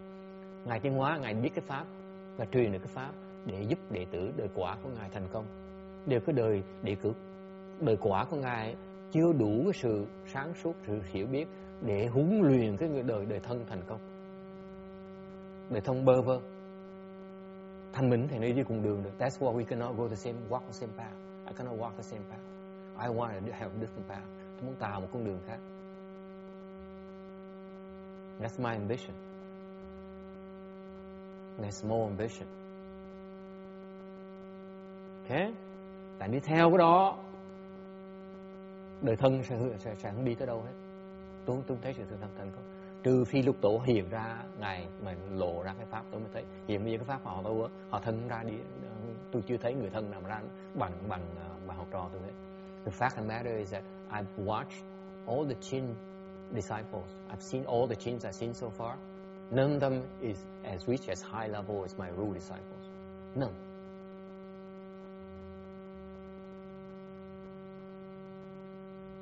That's the analogy I talk about. Fourth stage Arhat, they can free themselves, okay, because of their blessings, but they ain't got it yet. They don't know how to teach it yet.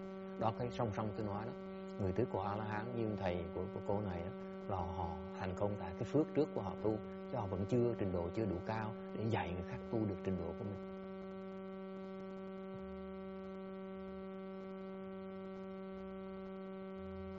It's a big difference. If you have the blessings, you make it no matter what. Okay? They can throw you into the walls and you can escape. Người ta trình độ ta có phước, mình thảy vào hang cọp, ta vẫn sống và ta vẫn sống còn như thường.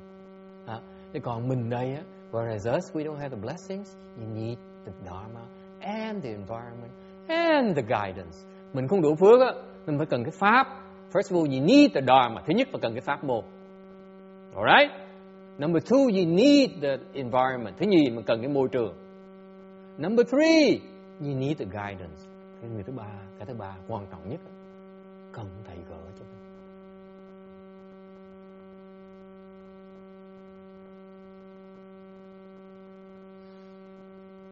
Okay? So we have a lot of work ahead of ourselves. Mình có nhiều việc cần làm lắm, không phải chơi đâu. Okay? I'm cranking it up. Mình càng ngày mình càng lộ ra. Okay? Any questions? Ai thắc mắc gì không?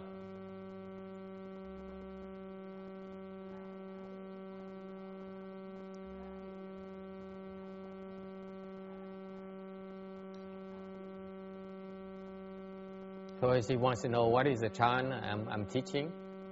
I'm teaching a markless chan. Tôi đang dạy cái pháp môn thiền hoàn toàn vô tướng. Markless.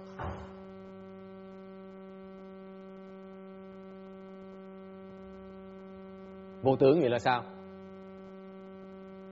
What is a markless chan, Damador? You cannot be attached to anything. Không được chấp vào cái gì hết. Một khi thấy nó là phải xả. As soon as you see it, you drop it.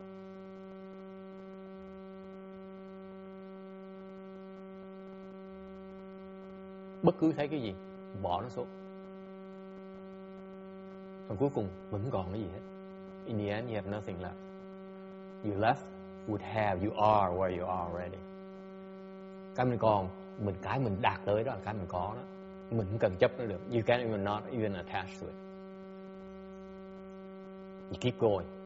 Mình không có thể chấp ở cái chỗ mình mới đạt được. Tại sao? Mình tiếp tục tu.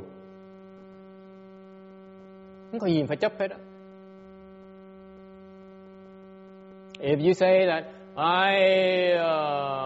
like some of my early disciples, and he says, but you know, now I reach the same level as these Hindu highest level Hindu practitioners, then it's tremendous achievement, isn't it? Học trò tôi ông nói rằng trước tôi thán phục mấy người bên Ấn Độ giáo, trình độ họ là phi tưởng định rất là cao. Tôi thán phục dễ sợ lắm, trình độ quá phi thường. Điều tôi đạt được cũng đủ rồi. I say, now I make it there, isn't that enough? I say, yeah, if you feel it's enough, then it's enough. Tôi trả lời tôi nói nếu ông nghĩ là đủ rồi thì đủ rồi. That means you're stuck. I didn't explain that to him. Tôi nói cái khác, tôi không giảng cho ông biết là nếu ông còn thấy đủ, ông bất chấp rồi. Tức là ông vẫn chưa hiểu pháp môn thiền của tôi. Therefore, it means that he does not understand my Chan Dhamma door yet. There's nothing to attach to. Không có gì mà chấp được hết.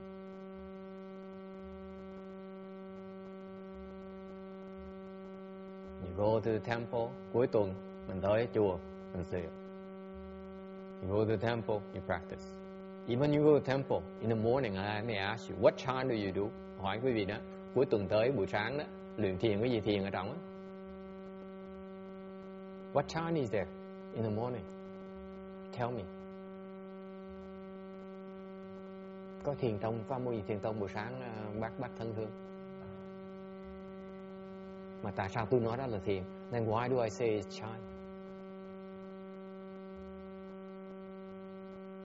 The only time I say chan is when maybe in the fire it says chan and Pure Land cultivation. Otherwise, we don't talk about chan. Chắc chắn là lúc duy nhất mình tôi nói cái đó là để mình đang thiền tình song tu thôi, chứ còn ngoài ra tôi không nói gì về thiền hết. Tôi không nói gì về pháp môn về thiền hết.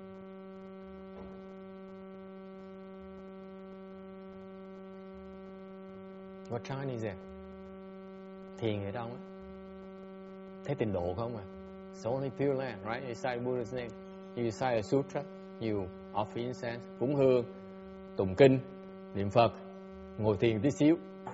So, cái thiền buổi sáng mình có 20 phút à. Yeah, 20 minutes of chan. That's all we do. Less than 20 minutes. And that's chan. Đó là thiền.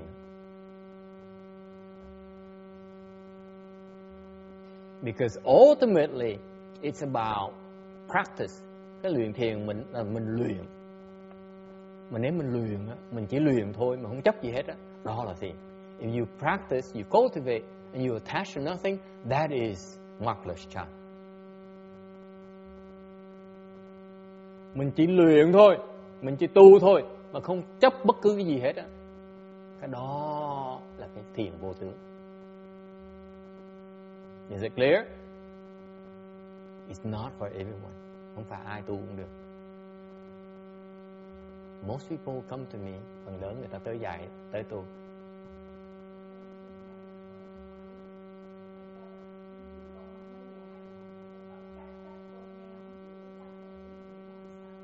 Attach. Chấp trước là mình bám vào, mình chụp nó lại, mình coi nó là nó quá quan trọng quá, mình níu nó lại, như mình thương con quá, con mình nó quan trọng, thương tiền quá, tiền nó quan trọng, ok, thương vợ quá, vợ nó quan trọng, nên là mình thả được, thương chó quá, chó nó quan trọng, ok.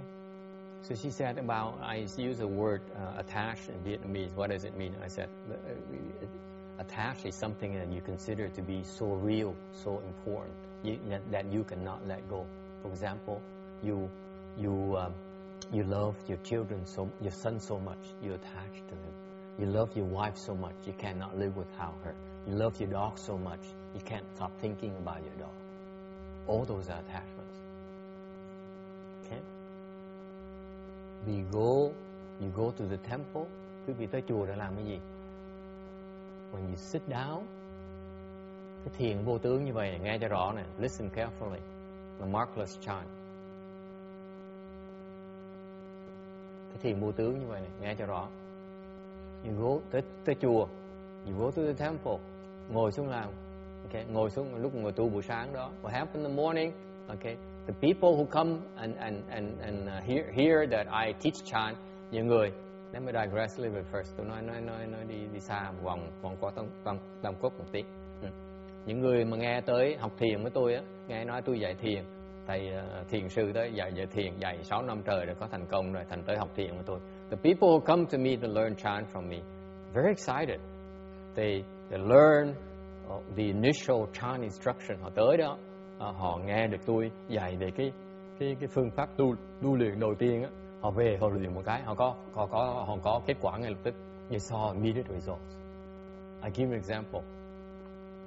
A few weeks ago, 3 weeks ago, a bhikshuni from a temple 45 minutes away from here came and I taught her how to do chant. Hồi trước có đi sư tới đây, cách đây vài tuần có đi sư tới đó, muốn học và tu luyện. Thì tôi mới chỉ cách phương pháp luyện thiền. Within a few days, she reached third dhyana. Nội trong 3 ngày, cô đắc, ni sư đắc từ sơ thiền cho tới tam thiền. Phương pháp mình tu luyện ấy, so that's the kind of result we can produce with our instructions. Okay?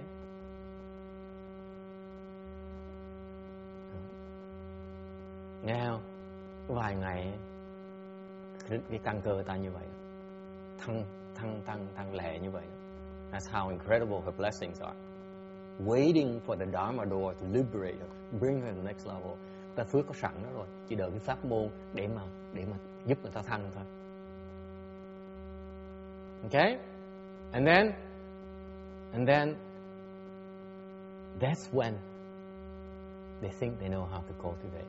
Đó chuyện gì xảy ra? Họ lập tức, họ vấp ngay lập tức, họ nói, họ nghĩ họ biết tu rồi, họ biết luyện công rồi.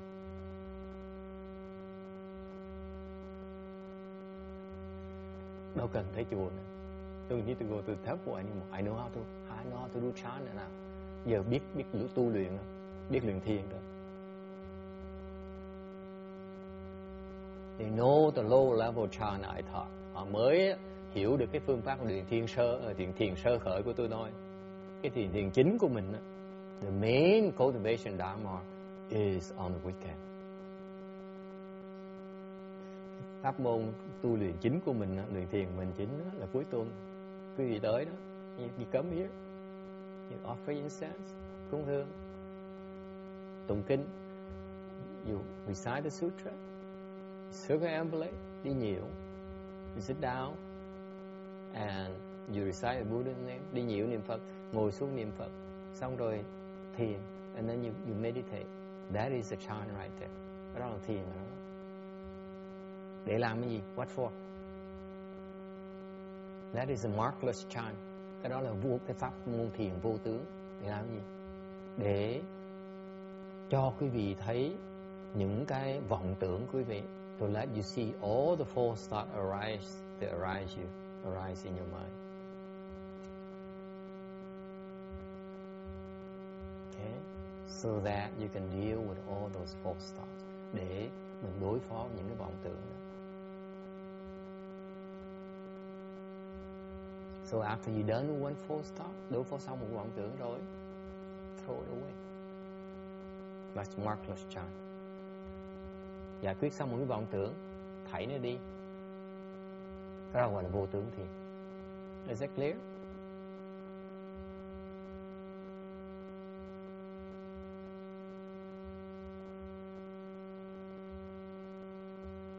It's not for everyone. Mai đủ, không phải có ai mà đủ phước mà tu được như vậy. Most people come here. Today is the first time I spit it out for you. Most of you who come here feel that you know how to cultivate. No, you don't. You think you understand chant. No, you don't. You think you're cultivating chant. You're cultivating a lower form of chant. The highest form of chant is during the assemblies. Cái pháp môn mà thiền mà quý vị đang luyện mà cao nhất, thiền vô tướng cao nhất, pháp môn cơ hội mà tu mà tốt nhất là trong lúc đại chúng. It's during the great assembly.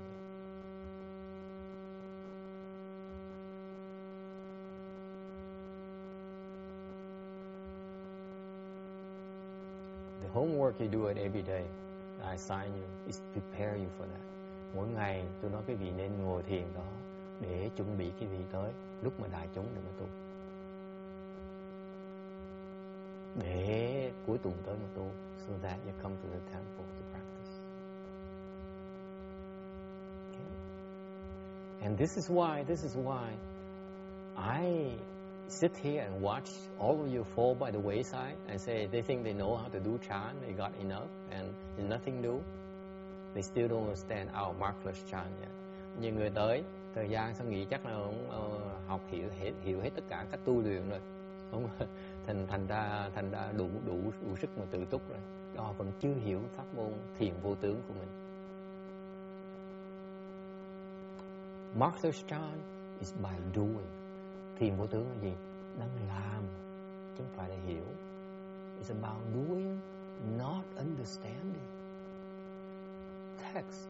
You think you come here so that to increase your understanding, you're so far away from what I'm teaching.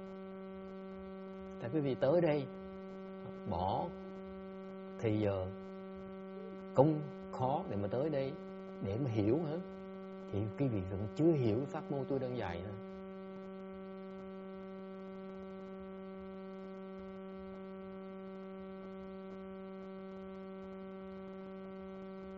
Any questions? Ai thắc mắc gì không?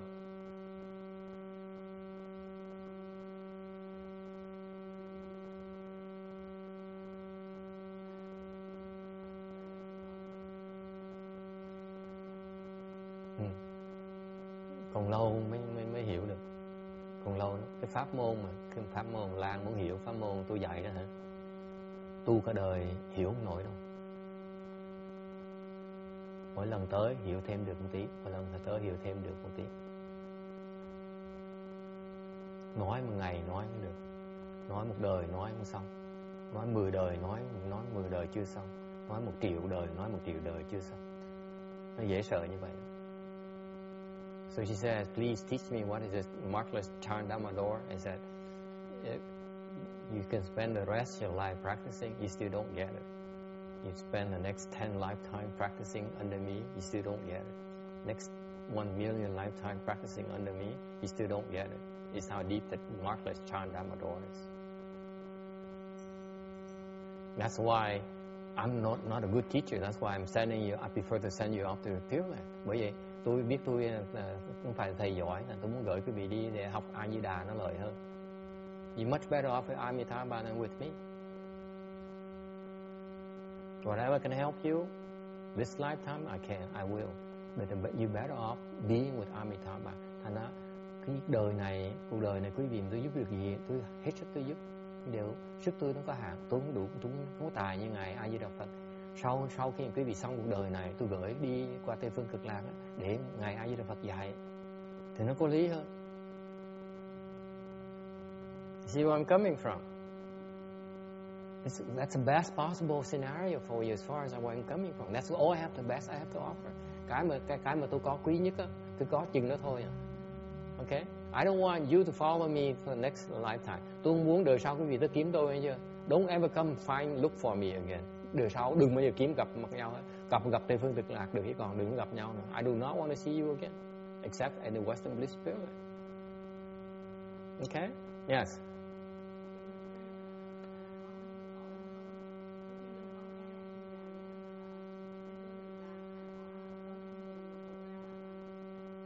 Yeah.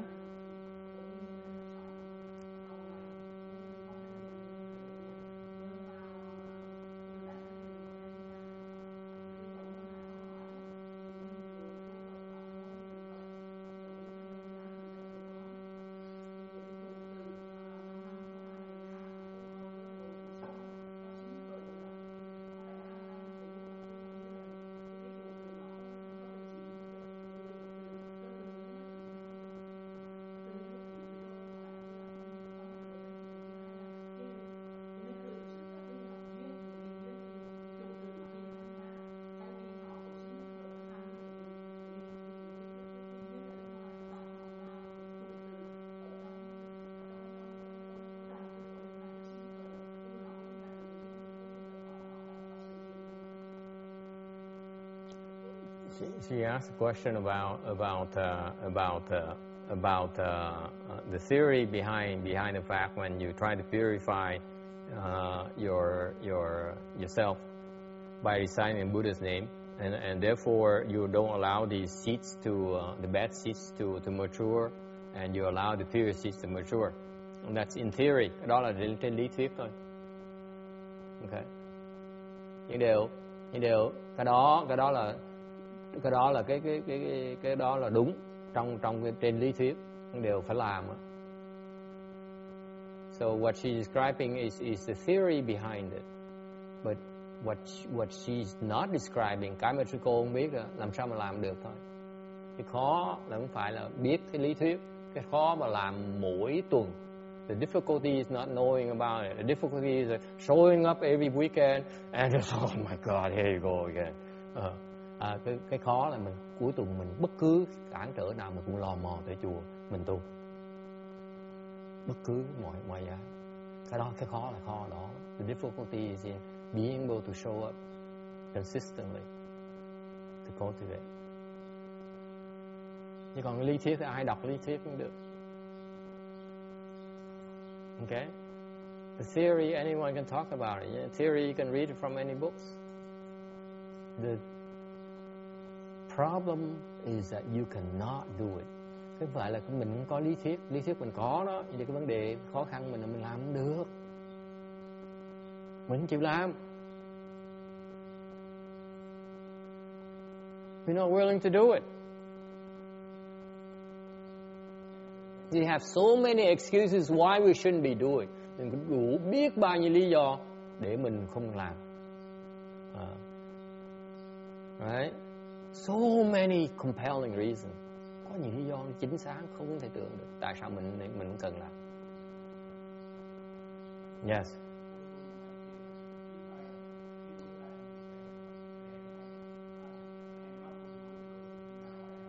You got it. Yeah. It's not understanding. It's about doing.